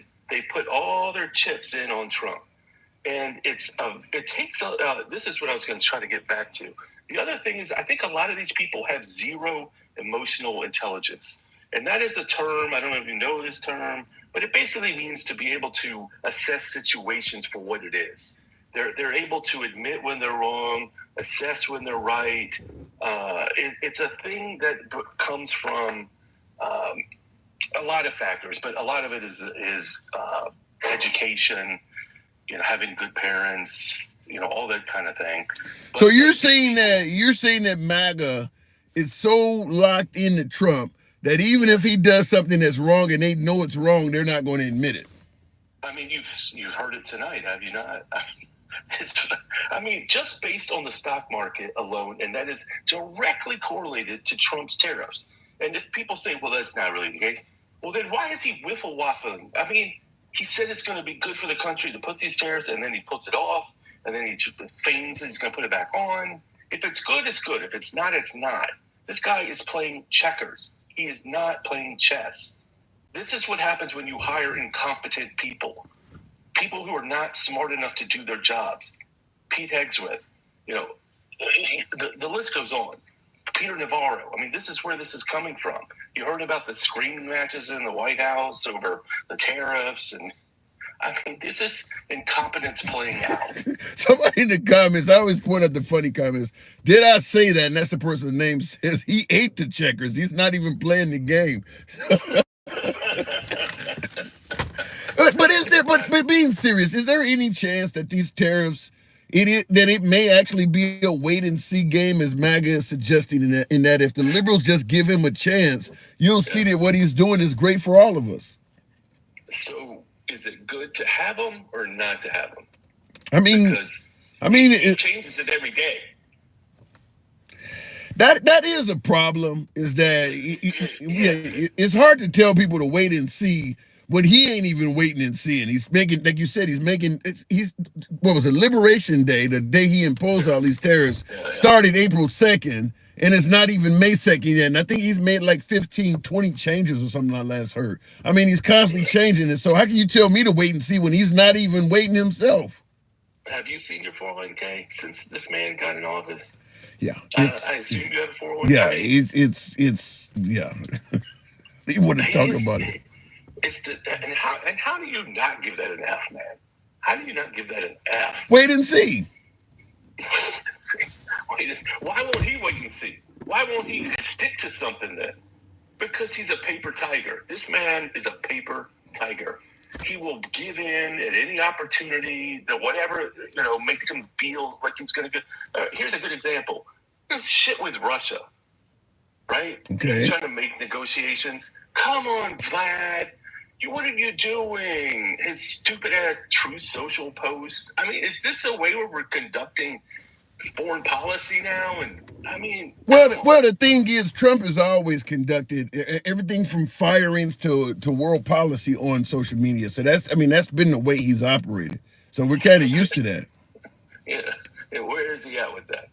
Where are we at with that? He basically presented a plan for Ukraine to give up all the territory that Russia has taken. I don't get why. Yeah, I don't get why anybody would think that's a great deal. What he's offering Ukraine is pretty much to just surrender. I mean, he ain't offering Ukraine nothing. Ukraine has no reason at all to look at that as some kind of decent offering. No, and probably what will happen is, the European Union will start giving more to Ukraine. We'll see what happens, but with them bombing and Russia has no skin to make a deal. They only have the upside to continue with this war. Yeah. There's no threat from us, and that's their threat. That's the real threat. So that does appear to be the case, but Mr. Walter, appreciate you coming through. Thank you. All right, I appreciate it. Thanks, Tom. Always a pleasure. All right, moving on with the program. By the way, tap the screen. We're gonna try to get up to 90. I think we can make that happen if you guys tap the screen. Give it a good minute of tapping, help out the algorithm. Tap the screen, get the likes up to about 90. Alexander Hamilton started tariffs in 1784, and then the bankers started the Federal Reserve in 1913. I think here's the point or the problem. MAGA is suggesting that, tariffs have always been around, so what Trump is doing is not that bad. Like what I was suggesting with my last caller, if the tariffs are not that bad, why is he making so many damn changes? And it's not like his changes are part of some negotiating strategy, which I've heard from a hell of a lot of Trump supporters. Well, he's negotiating. If the other side is not sitting at the table, you're not negotiating. That's like me showing up to your house and pointing to the street and saying, you want to buy this Chevy? I'll sell it to you for $20,000. And you don't say shit. So then I say, well, how about $15,000? You're not even talking to me, 10. That ain't negotiating. The other side is not even offering an opinion. So I don't know how him constantly making all these tariff changes is somehow considered as negotiating. Negotiating involves two people talking back and forth. You're negotiating with yourself? That doesn't make any sense. So the idea that he's negotiating, I'm not seeing it. Now, Trump does state that he has made, not making, past tense, made deals with dozens of countries already. Now, for my beloved MAGA, that often point out that the Democrats always say these things with no sources or whatever. Any idea why he hasn't provided any evidence of these deals he's made? You want to see sources, right? Trump has claimed he's made, remember he claimed this weekend that he was actively talking to China, making a deal in regards to the tariffs. Less than 24 hours later, China said, we ain't talking to this man at all. We haven't had any conversation with him at all. So for folks who suggest liberals provide no sources, eat that. Tap the screen, 90,000, make it happen. He's never made a deal with anybody. He's a fucking liar and a pedo. Damn, who is this? What is the guy name? They Not Like Us. I can't think of it. Kendrick Lamar. Jesus, Benny Loco. Trump don't gotta do nothing but keep his promises to the people that voted for him. So he's not the president of the people. He's the president of his voters. I think I'll give a shout out. Let me give a shout out to my female MAGA. It's a lot of females that come on the program and they go hard for Trump. So shout out to female MAGA. Christy Trogdon or something like that says Trump don't got to do nothing but keep his promises to the people that voted for him. So he's not a president of the people. He's a president of MAGA. If you didn't vote for him, he ain't got to keep nothing. He got to do nothing for you. Trump was absolutely bought, says Reed 83. Look, Elon Musk shows up and pays $350 million to the Trump campaign, and suddenly he gets a whole department that he's head of. Yeah, there's some buying involved in that. I also tell you, when he offered the other day that if you purchase enough of his crypto, you can come have dinner with him in Mar-a-Lago, that's being bought. Because if you're buying his crypto, he is directly profiting from your purchase.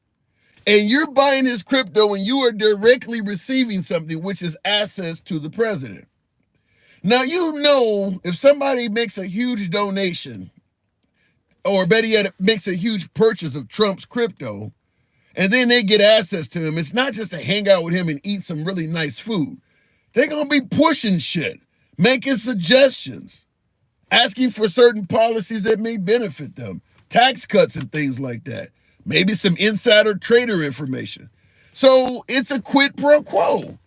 And I'm going to say this to any of my beloved MAGA that may have an adverse opinion on this. You know damn sure you would be pissed off if Biden, Kamala Harris, or Obama did some shit like that.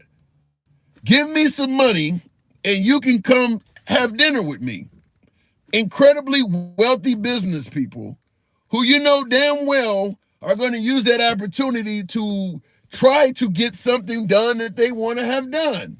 I mean, that's kind of how it works. You're literally buying assets.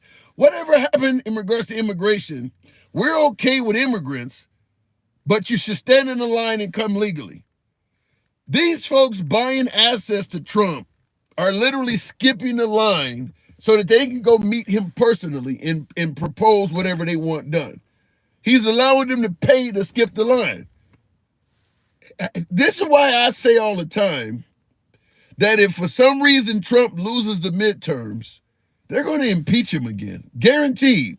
Guaranteed they're going to impeach him again. Because some of this stuff is very much borderline criminal. How do you let people buy assets to you and profit from it? He is directly profiting while president by basically telling people to buy his cryptocurrency. My guess is there's a crime in that. Also, the whole it's a good time to buy right before imposing tariffs that he was bragging about how it made Charles Schwab $2 billion in a single day. They're going to impeach him again. I really believe that. And that's just the financial shit I'm talking about. If you find out that he sent somebody to prison illegally, they're going to impeach him again. I'm telling you for a fact, get the witch hunt and all of that stuff ready. Because if for some reason he does not do good in the midterms, they're coming after him. And I don't even know if Elon Musk is safe. Sean Herbert says, Vance killed the Pope. I've seen that shit floating around. The Pope is 88 years old, had just spent weeks in the hospital with double pneumonia or something like that. It's meant to be humorous, I guess, but yeah, J.D. Vance didn't have nothing to do with that. And I think Ann Coulter made some kind of reference to that on social media, but no, J.D. Vance ain't got nothing to do with that. But yeah, what Trump is doing is kind of selling assets. And yeah, if he doesn't win the midterm, they're going to come after him for that. President is not allowed to sell shit. Trinkets while president, it's against the law. Yeah, you're making tons of money with selling cryptocurrency. And that's in addition to all the other stuff that he's got for sale. I listen to Fox News on Sirius XM. They're selling watches and all. GetTrumpWatches.com is a website. GetTrumpSneakers.com is a website. They're selling all of that stuff. Going back to the box, let's try it again with Mike. Good evening, and it says good, says Lisa. Yeah, if he loses in the midterms, the Democrats are definitely gonna try to impeach him again. Mike, good evening. Hey, what's going on, Tim? Damn, man. I was trying to come up right after Julio with this crazy ass, but I'll get there in a second. I'm not letting that ride. Okay. I'm not letting that ride, so I hope he's still in here. But you had some questions. F on economy, D on the border, F on social. What you were talking about social issues? Yeah, you said F on the economy, D on the border. We're talking about war and social issues.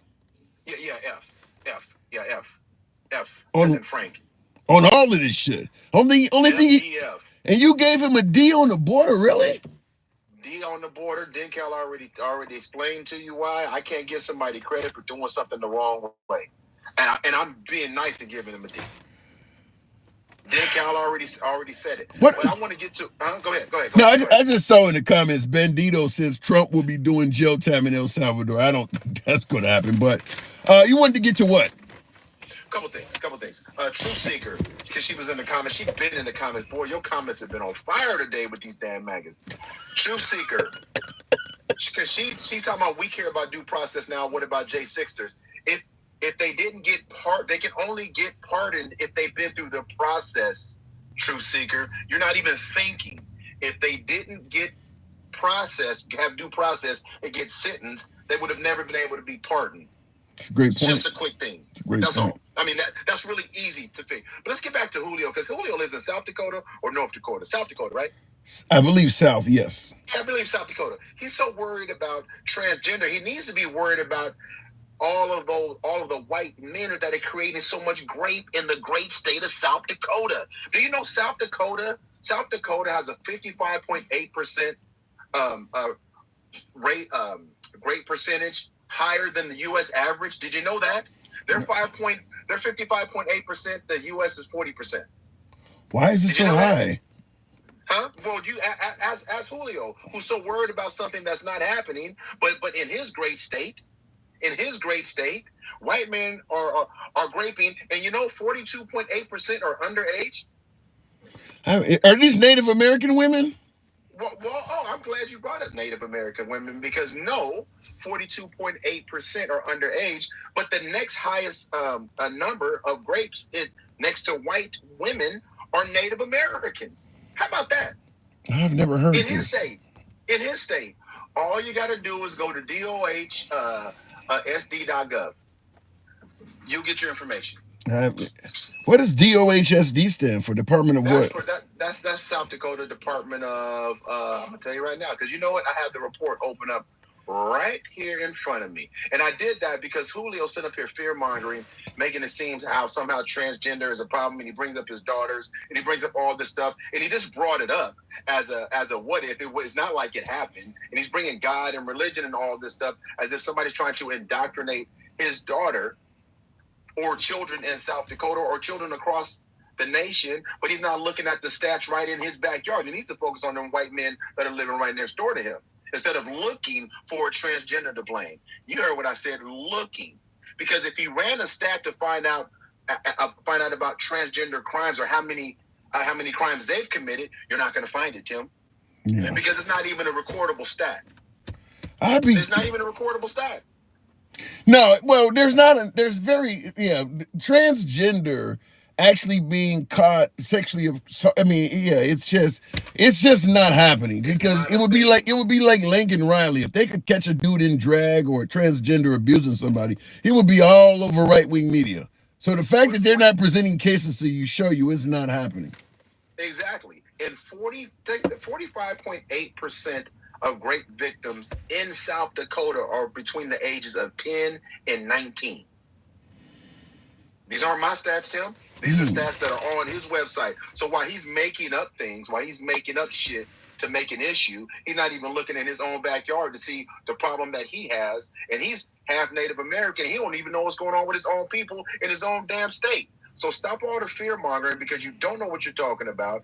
And you get up on these platforms and you try to demonize people, and you don't know what's going on, and you don't even know what's going on in your own damn backyard. So save that bullshit. He needs to go look at what's going on there and stop trying to demonize people just because he doesn't like it or he doesn't understand.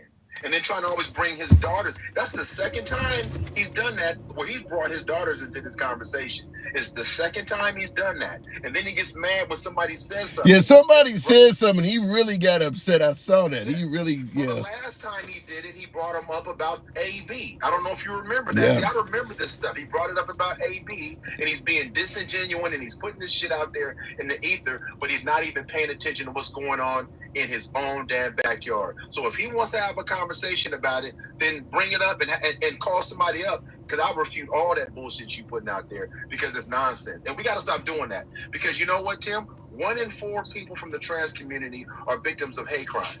1 out of 4. 22.8% of all hate crimes, or all hate crimes in the U.S. are they're the victims. Well, it could be. I mean, but a hate crime could be anything. Somebody throwing a bottle of water at you. I mean, the fact is, if I put a wig, 6'6", 300 pounds, if I walked around with a wig and lipstick on, yeah, there's gonna be some people that's gonna fuck with me. I mean, there is a lot of hatred towards that community. If you were transgender and people could, let me just say it this way. transgender women are the ones that are really getting this stuff. Just like a gay woman don't get a lot of drama. It's gay men and men that transition to women. If they can still see. Maybe, Tim. I'm sorry, I didn't mean to cut you off. Maybe, but we're not gonna split the baby here. The bottom line is that community is getting a lot of hate, and it starts with people like DJ Julio, who sit here and speak about a bunch of shit that he's wrong about. I don't disagree with that, but I'm just simply saying if I'm going to judge them, if I had to choose as a victim in regards to the amount of hate I'm receiving, I would much rather be a lesbian than a gay man. Lesbians don't get anywhere near the hate as a gay man. A transgender man is not going to get anywhere near as much hate as a transgender woman. It's the dudes, when the guy decides to go off the rail, he's the one that people hate. That, you know what, Tim? I'm not gonna. I don't know. I don't know. All here's what I do know. I do know that it's dangerous rhetoric. You see how even somebody in your comments right now, Richard, they deserve it. And see, that's the kind of shit I'm talking about. That's the kind of shit I'm talking about, because these bitch ass men, and yeah, I said it, these bitch ass men that are so caught up in their feelings because they're homophobic that they think the only way to think is the way they think. But guess who's committing most of the crimes? Guess who's committing most of the SA crimes in this country? Period. Straight men. Hands down. Straight men. Yeah. So their problem is within themselves, and they can't get out of it. So somebody else has to be the victim. See, that's the bullshit. That's the bullshit that I'm talking about. And DJ Julio is a minority. So and his people are from the state he's from. He's a minority. Well, you mean a minority in terms of being a Native American? Yes. Yeah. He said Mexican and Native American too, if I'm not mistaken. Yeah. Did he say he's Mexican and Native American? I think he might have. I needed to get him back on here, but he's gone. Yeah, I think he might have said Mexican, but I know he's Native American. Yeah. And then you want to sit up here on this platform and talk about people that are marginalized already, and then you want to say how they're hurting your daughters and your daughters. You know what's interesting though? You know what's interesting though? MAGA reacts. He's also Egyptian. I know these motherfuckers is crazy, man. I'm sorry. Listen, Tim.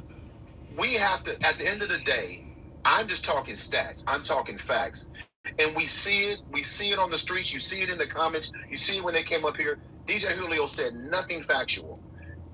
Immigrants have rights protected by the Constitution. It's not even up for debate. It's not even up for debate. But that is Mike, that is a very popular sentiment. MAGA overwhelmingly does not believe that illegal immigrants have rights. They don't believe that. You don't have the right to due process if you're in the country illegally. They do not believe that. Well, and Trump's repeating it too. Everybody does. We don't have enough to give everybody a trial. But at the same time, all the courts are saying, and they admitted yesterday, there's 4 more migrants that need to be returned because they made errors in those. Did you see that? I heard about another 1. I didn't hear about 4.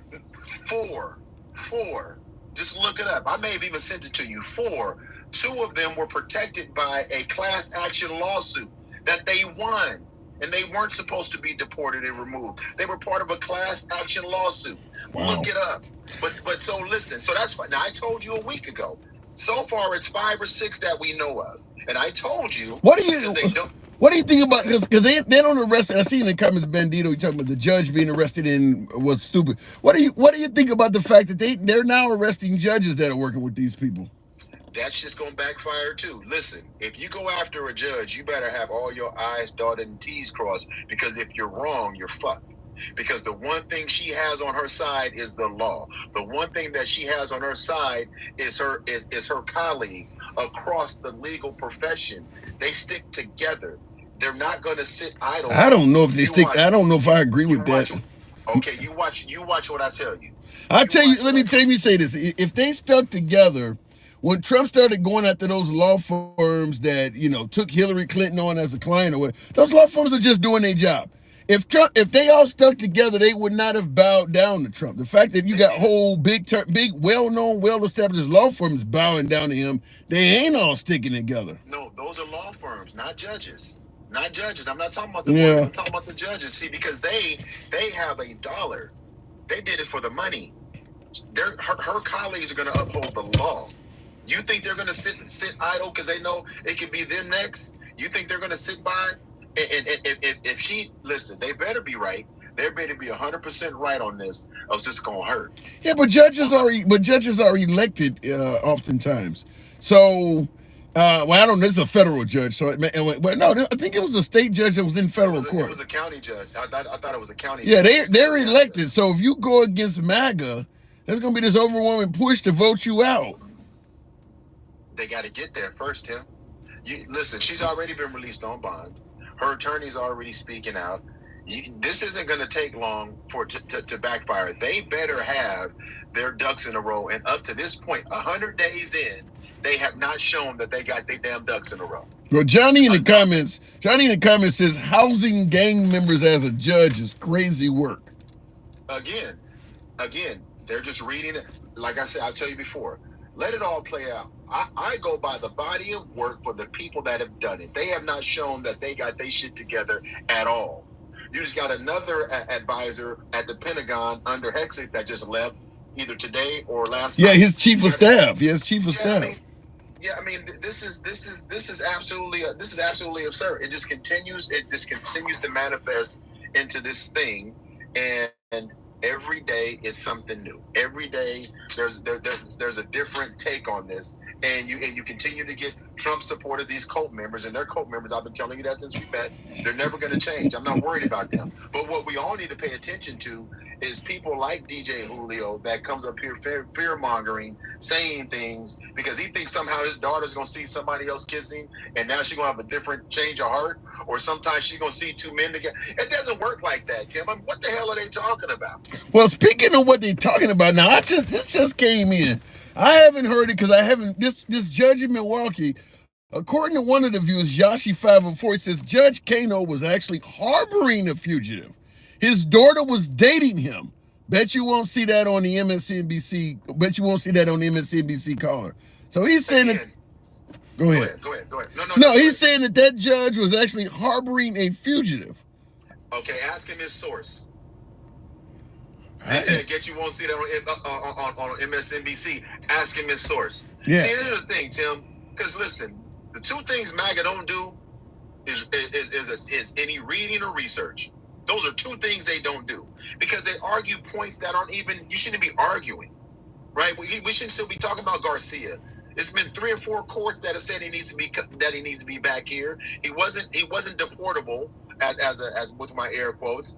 And they're breaking the law, and they want to argue that he shouldn't come back. It's just insane to me. So you can't argue with somebody that doesn't even know what their sources are, or just reading the article. You know, these things are so easy to debunk, and they're wasting our time. And think about this. I'm back to South Dakota again. That's what I'm saying. South Dakota had over 1,347 statutory grapes. How many reported cases of some transgender touching somebody in the bathroom in South Dakota do you think there's been? Probably zero. But I wish DJ Julio, because I would ask his punk ass, but here's the thing, Tim. If he says none, I also looked up, they weren't teaching any of that in schools. I looked it up. They weren't teaching anything about when he said his daughter letting somebody into the bathroom. That's not happening in South Dakota. Matter of fact, in 2022, they established laws where they don't even recognize them in South Dakota. So how the hell would they be saying, we don't recognize you, but we're going to teach about it? It's a good point. Well, he also said that he don't recognize transgender either. So, I mean, he sounds like he's going in line with his state. But I got to move it on. But, you did your research on that. I want to see this dohsdsite.gov. I'm going to check that out and take a look at it. Check out both of them, and you tell me, and matter of fact, and just in case, hold on for a second. Don't drop me yet. Just in case he thinks I'm bullshitting and I'm not doing my research. Because I've never been there. But there's Campbell County, Zybeck County, Cheyenne River, Tribe County, Pennington County, Todd County, Gregory County, Yankton County. These are counties that have a high rates per 100 grapes per 100,000, right? And the funny part about it, they have 508 and they only have 50 arrests. So a lot of people aren't even being prosecuted in his state, but he's worried about somebody going in the fucking bathroom. Man, save that shit. And that's what I'm talking about, Tim. If you're going to bring it up, Let's not manufacture a problem. We got enough problems. And people like Julio bringing that stuff up, he's part of the problem. And until he can show me a stat that matters, I'm not listening. All right, Mike, always a pleasure. Oh, can we get up to 115,000 before Tim gets out the car with that punk ass hat behind him? There's 342 people in here. 115,000. Let's get him up there. All right, bro. Have a good one. You too. Thank you. And he is right. Tap the screen. Get the likes up. I don't know what I just hit there, but go ahead and drop. Something froze over here. I don't know. Did the program freeze? I hit wait. It looks like my TikTok is frozen here. Let me see something here. Posted source in chat. I'll wait, says Yoshi. I don't see the source. I'm looking though. Look, I wish you had posted the chat when you said it there, because when you did the super chat, I can see it because it turns the whole screen blue. You posted the source in a way that I can't see it. I don't know. Let me know if you guys can hear me on TikTok because it froze. This is how Tim closes his Irish.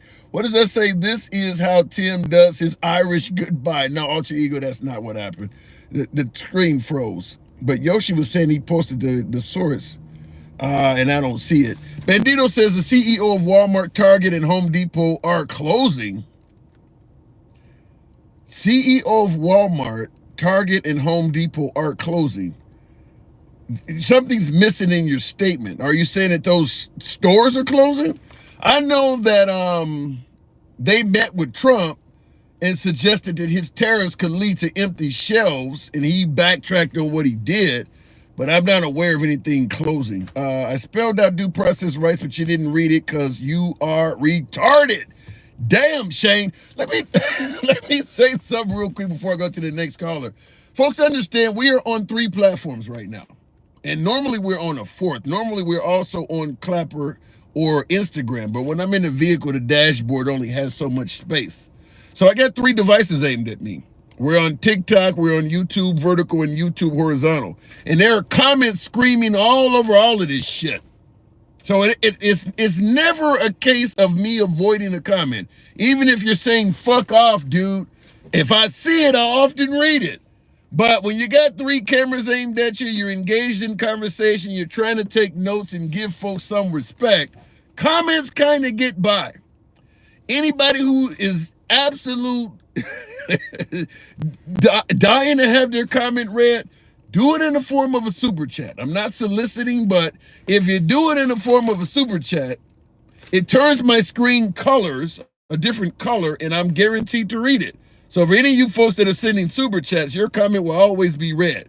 But if you just type in a comment like everybody else, it kind of blends into the mix. So it ain't that the comment is being avoided. It's just, it looks like I got 3 screens with comments flying all over the place. The super chats stand out. They always get read. Anyway, I'm an independent voter. Not even MAGA, says Plax. Nothing wrong with that. Nothing wrong with that at all. Anyway, looking in the comments, what does that say? I heard Cybertrucks have huge dashboards. Yeah, they also have huge payments as well. I'm not a fan of it. You know, it ain't got shit to do with Elon Musk. If I could afford a Cybertruck, I would go out and buy something else that looks more desirable. To me, a Cybertruck looks like someone's idea of what a futuristic vehicle would look like that was living in the 1980s. You ever watch the Jetsons, you know, the cartoon The Jetsons, which came out back in the 60s or whatever, and they had their interpretation of what a futuristic vehicle would look like? Well, we live in the future now, and our shit don't look nothing like that. And the same thing with, you know, you look at some shows from the 80s or whatever. Our shit don't look like that. They didn't quite judge the future right. To me, if you were living in the 1980s and you were told to draw what a futuristic truck might look like, I think the Cybertruck would fit. It looks like somebody from the 1980s idea of what a futuristic vehicle would look like. But in 2025, it looks like a piece of shit.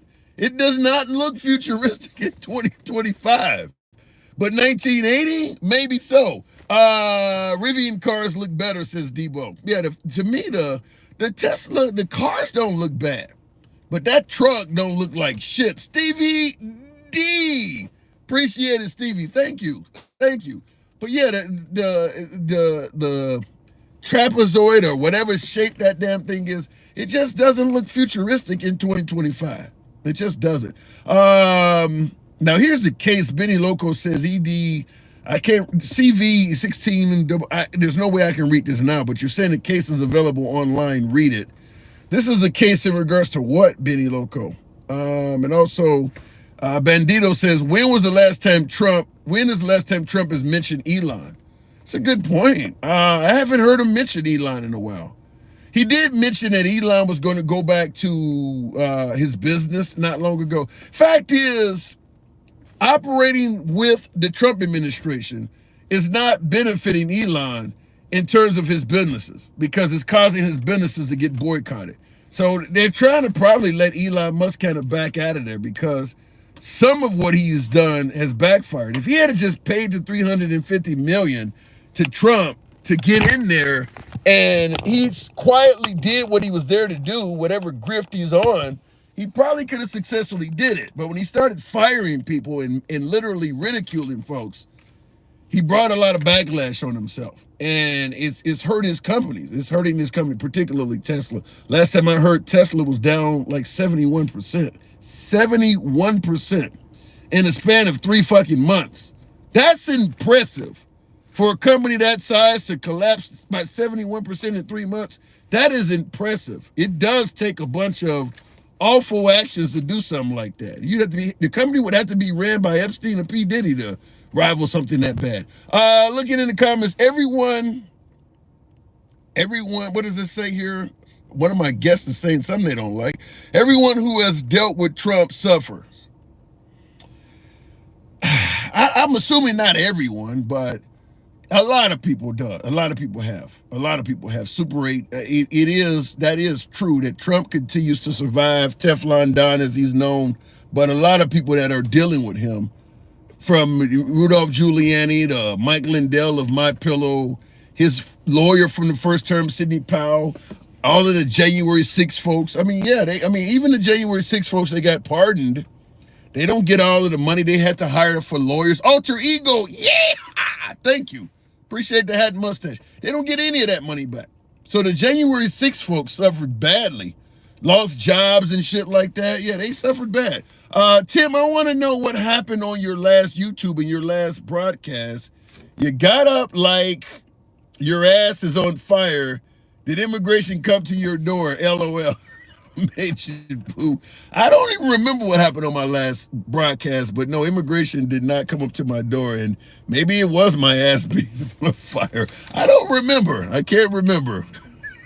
No, and the thing is, I am, and I know Mac is going to tell me I'm fear-mongering with this, but I am concerned for 2 things. One is very unlikely to happen, but that is that whole immigration joke he's saying. I'm concerned because I don't even want to leave the country now. I normally go and take a cruise and things like that. I don't feel confident, even as an American citizen, leaving the country. Because if my ass was to disappear, I'm just gone. Fuck it, I'm just gone. How hard would it be to convince MAGA that I did something wrong? He's a gang member or some shit. We found a tattoo on him. You put my fucking face on TV? Who's going to defend me? Now, there may be some folks that might point out, well, I know this dude from social media and his bullshit, but for the most part, someone like me that nobody knows that just has my look, wouldn't be hard to convince MAGA that Trump is probably telling the truth. He is a gang member, and thank God Trump got him out of the country and did the right thing. That'll be it. If you don't get due process, nobody knows if you're a citizen or not. So you're just fucking gone. You're just fucking gone. So I'm concerned with that being one thing, which is why I'm hesitant to leave the country. Number 2, and this one I hope never culminates, but it does concern me because all of our lives, every live we do, it ends up being on YouTube permanently. And the Instagram stuff ends up on the Facebook account. So all of the lives are archived. Now that they're literally going through people's shit, phones, social media accounts, deporting people for being at the wrong fucking protests and things like that. One lady wrote a book. That was critical of Trump, and that was enough to send ICE after her. it does concern me that we could see a time, and you can call it fear mongering if you want. I hope it really is, to be honest with you. I hope this never happens, but Trump doesn't like criticism. And as I state, my lives have a lot of folks that are critical of Trump, and they're all archived on YouTube and the social media pages. Once the live is done, it just posted up. If Trump turns into the person that the liberals are claiming he's going to turn into, meaning a dictator, it concerns me that the shit I have out there could end up putting me in a bad spot. It does concern me. I don't think it's so far-fetched that you should believe there's 100% guarantee it'll never happen.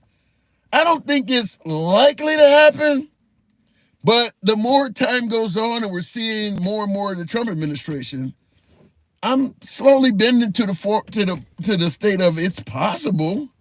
I mean, it's possible. He doesn't like people to criticize him. He promised, I believe it was Sean Hannity, that he was not going to be a dictator and he was not going to be a revengeful president. Since he's gotten elected, he's done nothing but revenge. He's went after everybody he could possibly go after. So it concerns me. I'm just going to say that. Looking in the comments, though, it's over for the Democrats. They run on AOC, baby girl. I don't know what that means. I don't think the Democrats are running on AOC. I think AOC just happens to be out there talking to the people for now. I don't know if I would go to the point where they run on her. Let me go back to the box, though. Revenge is not a job.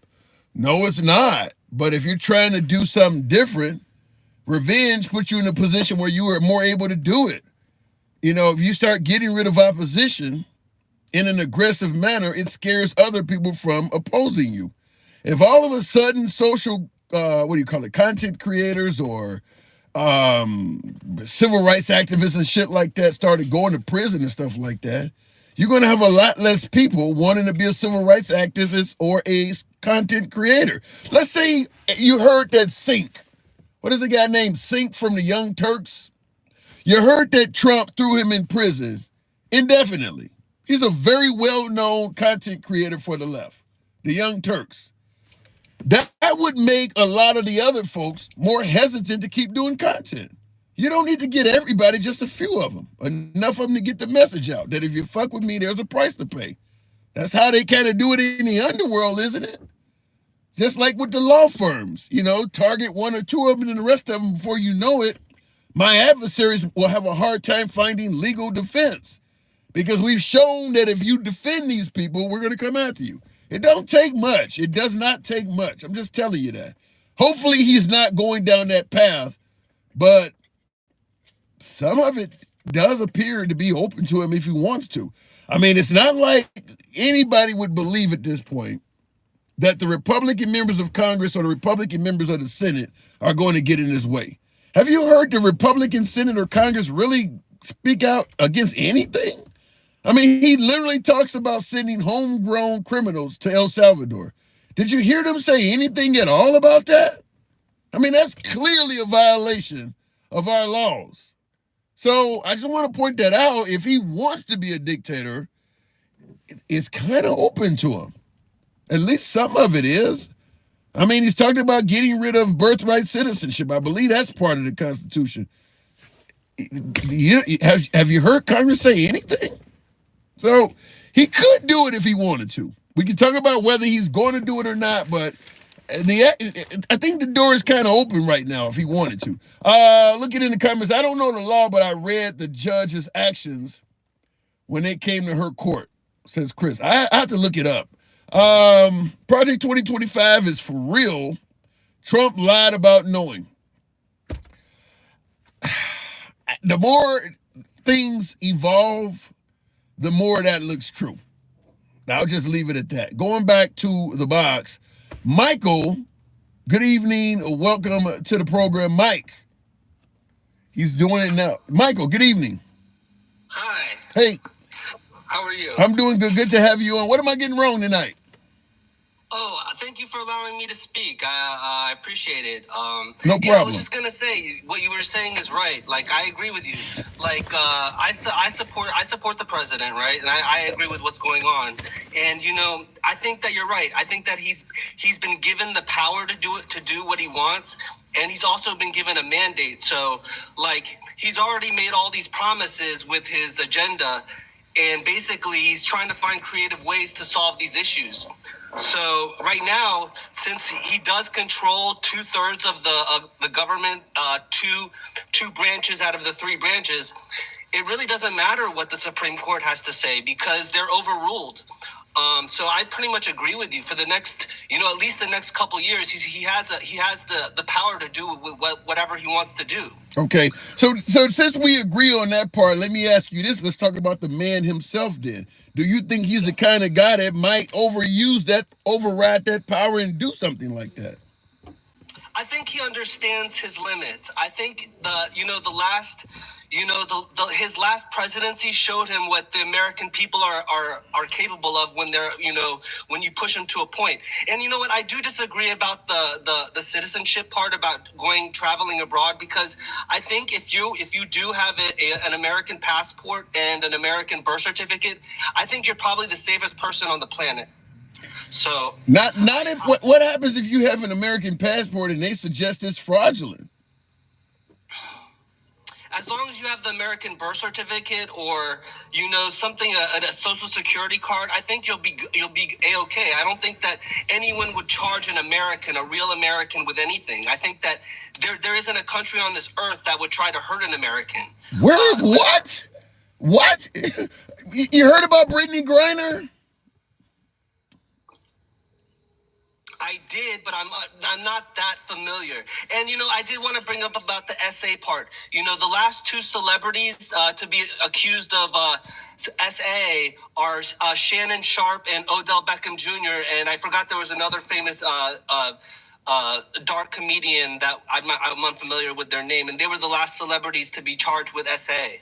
Okay, I don't know what that's got to do with the program. No, I don't know. We've been talking about celebrities. Because someone was mentioning some stats about SA. No. The essay stats revolve around the rights claim that the transgender community should not be in the bathroom with kids of the opposing gender because they're going to abuse them. That's where that comes from. This is all about the trend. If I don't want a biological male in the bathroom with my daughter because I don't want my daughter to be a subject of abuse. The claims were that that's not happening, and he pointed out the individual who said that lives in South Dakota. And my last caller was pointing out that in his state, there's a lot of folks being abused, and it's primarily by straight males. Right. Okay. So getting back to this passport thing, though, I believe there is an American already that was grabbed by ICE and had to show his birth certificate, and they were not accepting that. I believe that something like that has already happened where the guy was detained for several days while his mom was showing his birth certificate, and they didn't want to let him go. Do you have the individual's name? Somebody in the comments let me know, because I see already somebody says there was. Folks already know who I'm talking about. It happened in Florida. It happened in Florida, so it probably ain't hard to find it. But yeah, they detained the guy. He had a birth certificate showing he was born in the country, and they wouldn't let him go for several days. It took. I don't know what the hell it took, but they wouldn't let him go. It is not Garcia in the comments there, Wanda. It's not. Garcia's the guy that's down in El Salvador. It's not that guy. But yeah, somebody said a U.S. citizen with his social security number in hand was still in ICE. Yeah, they're grabbing innocent people, Michael. That's the problem, is that they are grabbing folks they have no business grabbing. That's why they're constantly telling them you got to bring some of these people back. They're grabbing people so quickly, and in some cases without due process, that if you had due process, it would help prevent some of these mistakes from happening. But when you start saying, well, these people don't have no rights and all of this other stuff, that's where this is coming from. Right. But does this... Do you agree with that? Wait, hold on. Before you continue, considering you voted for Trump, do you agree that illegal immigrants should have no rights at all? I mean, that's a very touchy subject. That's a very easy question to answer, though, shouldn't it be? I guess it depends on the individual. I guess. Do I have to give a cover blanket statement for every immigrant? I want you to answer this any way you can. Should illegal immigrants not have rights? However you want to take. I want to hear your answer on this. Of course, they deserve human rights. Everybody deserves human rights. And I believe that America, serves that purpose. They do give human rights to everybody. I think we're probably, if we want to consider ourselves if we want to consider ourselves bad or good, I would consider ourselves good, and that we make the good decisions. And I think that, someone's called the MAGAs a cult, and I don't believe you could elect a cult could elect a president, and as well as that, we elected the majority of Congress and of the Senate. So, I mean, I don't think a cult is capable of doing that.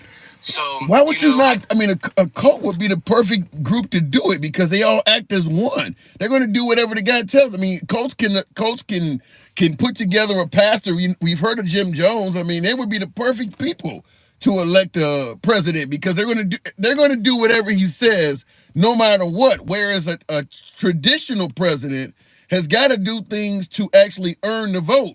If you're in a cult, I don't want to let you do anything. You're going to follow me no matter what. That's the best group you can have as a constituency. I think we were more like a unified majority because of lack of leadership. I mean, we saw what we were given, and we just wanted something better. I mean, I believe that if you want to look at it in terms of teamwork, I believe that a bunch of different types of people agreed to do the same thing. I don't believe this is a racial discrimination issue. I believe that we were just tired of people coming across and making this a security issue, and people felt unsafe. So we wanted to make the country safer. But were they genuinely unsafe, or was just like with the transgender issue we talked about of people going in the bathroom with girls and assaulting them?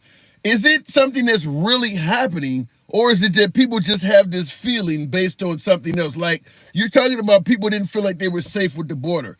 Is there like a large occurrence of people coming across the border and harming Americans? Is that something that really, like now that he's getting rid of them, is the crime rate in America going down? Well, maybe it's not in terms of crime, but in terms of public policies. A bunch of people that are taking up resources and opportunities that Americans that we believe Americans that are citizens or taxpayers that we deserve instead of them. Okay, so we're off of safety now. Now you're saying resources. So keep going. Right. So we did feel like it was a security issue because that we felt like our futures were in danger. What part? Real quick, what part of the country you're in? I live in Florida. Okay. There's a substantial amount of immigrants in your state, because I was trying to find that out, because you get folks that are oftentimes have the same opinion as you, and they live in an area where there's no immigrants at all. Like I get folks from the middle of Montana talking about crime in Chicago, and it's like this doesn't affect you at all. But you're in Florida now. You believe that in your state in Florida, immigrants are taking up a bunch of resources? I mean, like government resources, like government, time and opportunities, basically, that other people could be by driving the market into a what's the best way to explain it? It's either you accept it or you don't. Like Americans could get these jobs at a fair price or a fair market wage, but they're offered like basically you can pay someone a lot less to do the same job just because they're available. Well, okay, and I agree with that, but here's what I don't understand. This is very similar to the whole manufacturing needs to be brought back from China. Why are we blaming the foreigners when Americans are the ones that's doing this shit. The immigrants did not come into America and force people to hire them. No more than the Chinese demanded manufacturing go over there. It's Americans that, if you want to blame what the immigrants are doing, if according to the stuff you're saying, Americans are the ones that are. It's not the countries themselves. It's actually corporations. They're exploiting the Then why the hell are you not angry with the corporations? Well, they're the ones that are suffering right now in the market. That ain't what I asked you. Why is there no outcry from MAGA about all these corporations? That's where these people are getting jobs. They're working for farm. Go ahead. Right. That's where these tariffs came in. Now we're going to punish these countries for working with these corporations to allow slavery to basically exist. You're still talking about punish these countries. I'm saying we would not have an illegal immigration problem in America if Americans were not trying to circumvent paying you and me a fair salary and hiring these people. Our problem is in-house. You can't blame them for coming and taking the jobs no more than you can blame China from saying, if you want to send manufacturing, we would happily take it. You're not blaming the actual culprits. You make a lot of great points, but China has been working with a lot of American companies to exploit their labor market, and basically they can make products for extremely much lower cost. Right, but that goes exactly back to what I said. China has been working with American companies. American companies know that they don't follow any labor laws over there, that they don't care about human rights abuses. They got kids working for them. Why are we not going after American companies? You don't need to go after China. If you tell the Americans, if you go and do something with this country, we're going to fine you or we're going to punish you some kind of way. Why not go after Americans? What they do is they create dummy corporations. Like they create like a big corporation could just make another corporation and maybe establish it in another country and use their laws to exploit American consumers. So basically, they really don't care really about America. They want to exploit us for all we can give them. So basically, they're gonna use other countries to give them products that at a much lower cost and sell it to us at a much more higher rate. So that's how they're exploiting us, and that's how the tariffs are gonna basically we're gonna have to rework our negotiations with every single country based on how much they've been exploiting us in the past. So that's where this all came from. Yeah, I don't get the mindset of it. None of this stuff would be happening if we did not allow greedy businessmen in this country to work with those people. I mean, you can't blame these poor-ass countries from taking the deal. If you're going to bring a bunch of jobs over here, we're starving, we'll take it. We're literally blaming them for taking the jobs that nobody forced. They didn't force America to come over there with all these plants. Americans did that because they didn't want to pay the salary of Americans. This is an in-house problem that we're blaming China and we're blaming immigrants and shit for. It's not. They just took what was given to them. It's us that's doing this. It's greedy capitalists that are trying to not pay you a decent salary that's doing this. It's not them. But we did it because we thought we were basically we controlled the international reserve currency.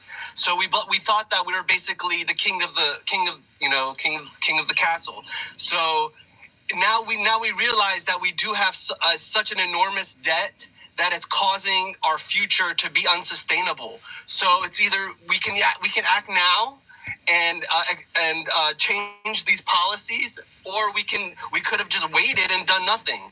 So I contend that the president did choose to act now, and he is actually being reasonable. It's interesting that the same guy that's talking about China and all these tariffs, when he was a businessman, his shit was coming from over there too, and he was dealing with immigrants. I mean, all of the stuff that he claims to be the Superman of now, when he was on the way up to the top in business, he was partaking in all of that stuff. I mean, he's like the pro-life guy that was paying girls to have babies terminated when he was active. I mean, I don't know if he comes across as a hero now. Now that this stuff is not needed for you to be where you are, you suddenly want to play, it almost reminds me of, for folks who are religious, you have a friend that goes out and finds the Lord, and all of a sudden they want to point out all of the things you're doing wrong, like you weren't at the club with me last weekend, but now that you found Jesus, you want to point out what I'm doing that's wrong. That's what Trump said. I mean, Trump took place in all of the stuff we're talking about, whether it's the Chinese labor because his ties and his products came from China. Even the damn MAGA hat says made in China inside. So he was involved in all of this stuff. But now that he's president and he don't need that stuff anymore, he's like the person who found religion wanting to point out what other people are doing. He was involved in all of this. Do you not see any hypocrisy in that? You're right, but God said that we're all sinners and that we are judged equally among all of us. So, I mean, as long as we have the opportunity to repent, and and we have the free will to do that. So, if we're talking in terms of religion, I think that anyone can become a Christian. It doesn't matter who you are. All right, but you started out by saying a cult could never elect a president. We're still with that, right? A cult, yes. I don't believe a cult could elect the president and sustain the majority of the Senate and the entire executive branch or the legislative branch. So I think holding that majority actually says something, that it wasn't a cult. It was just a unified majority. And we all just came to terms that we just needed better leadership, and we agreed that that this might be a good time to act, and that's why we did. That's why I contend that's why we won. You think? Let me just ask you this, and I get not favoring Biden or Kamala Harris. I'm not even going to go down that road, but we know that Trump was primaried by everybody from Nikki Haley to Chris Christie to Ron DeSantis and all of them. You don't think any of them would have made a better leader? Personally, I didn't see it, and I just saw that. I just understood that I believe that the best leadership was the current president, and that's why I did.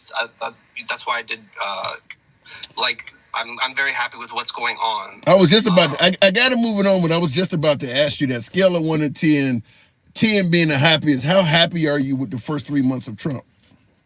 I'm very happy because he's acting and he's doing it early, and he understands that he does have a limited time because, like you said, in the midterms, anything could happen. So I'm pretty happy with what's happening. All right. Well said. Anytime, this is our first time talking? Excuse me? It's our first time talking? I've been on a few lives. Your voice doesn't sound familiar, but thanks for coming through. Doors are always open to you. Come on back through anytime, man. Oh, thank you. God bless. You too. That was an interesting one. We disagree on just about everything, but he's always welcome back. And that's how the program is ran. We don't block, ban, or censor. Tap the screen. Get us on up to 120. We certainly can make that happen if you will. God bless you, handsome, for giving everyone a platform. Thank you, Lizzie. Appreciate the compliment there. We certainly do.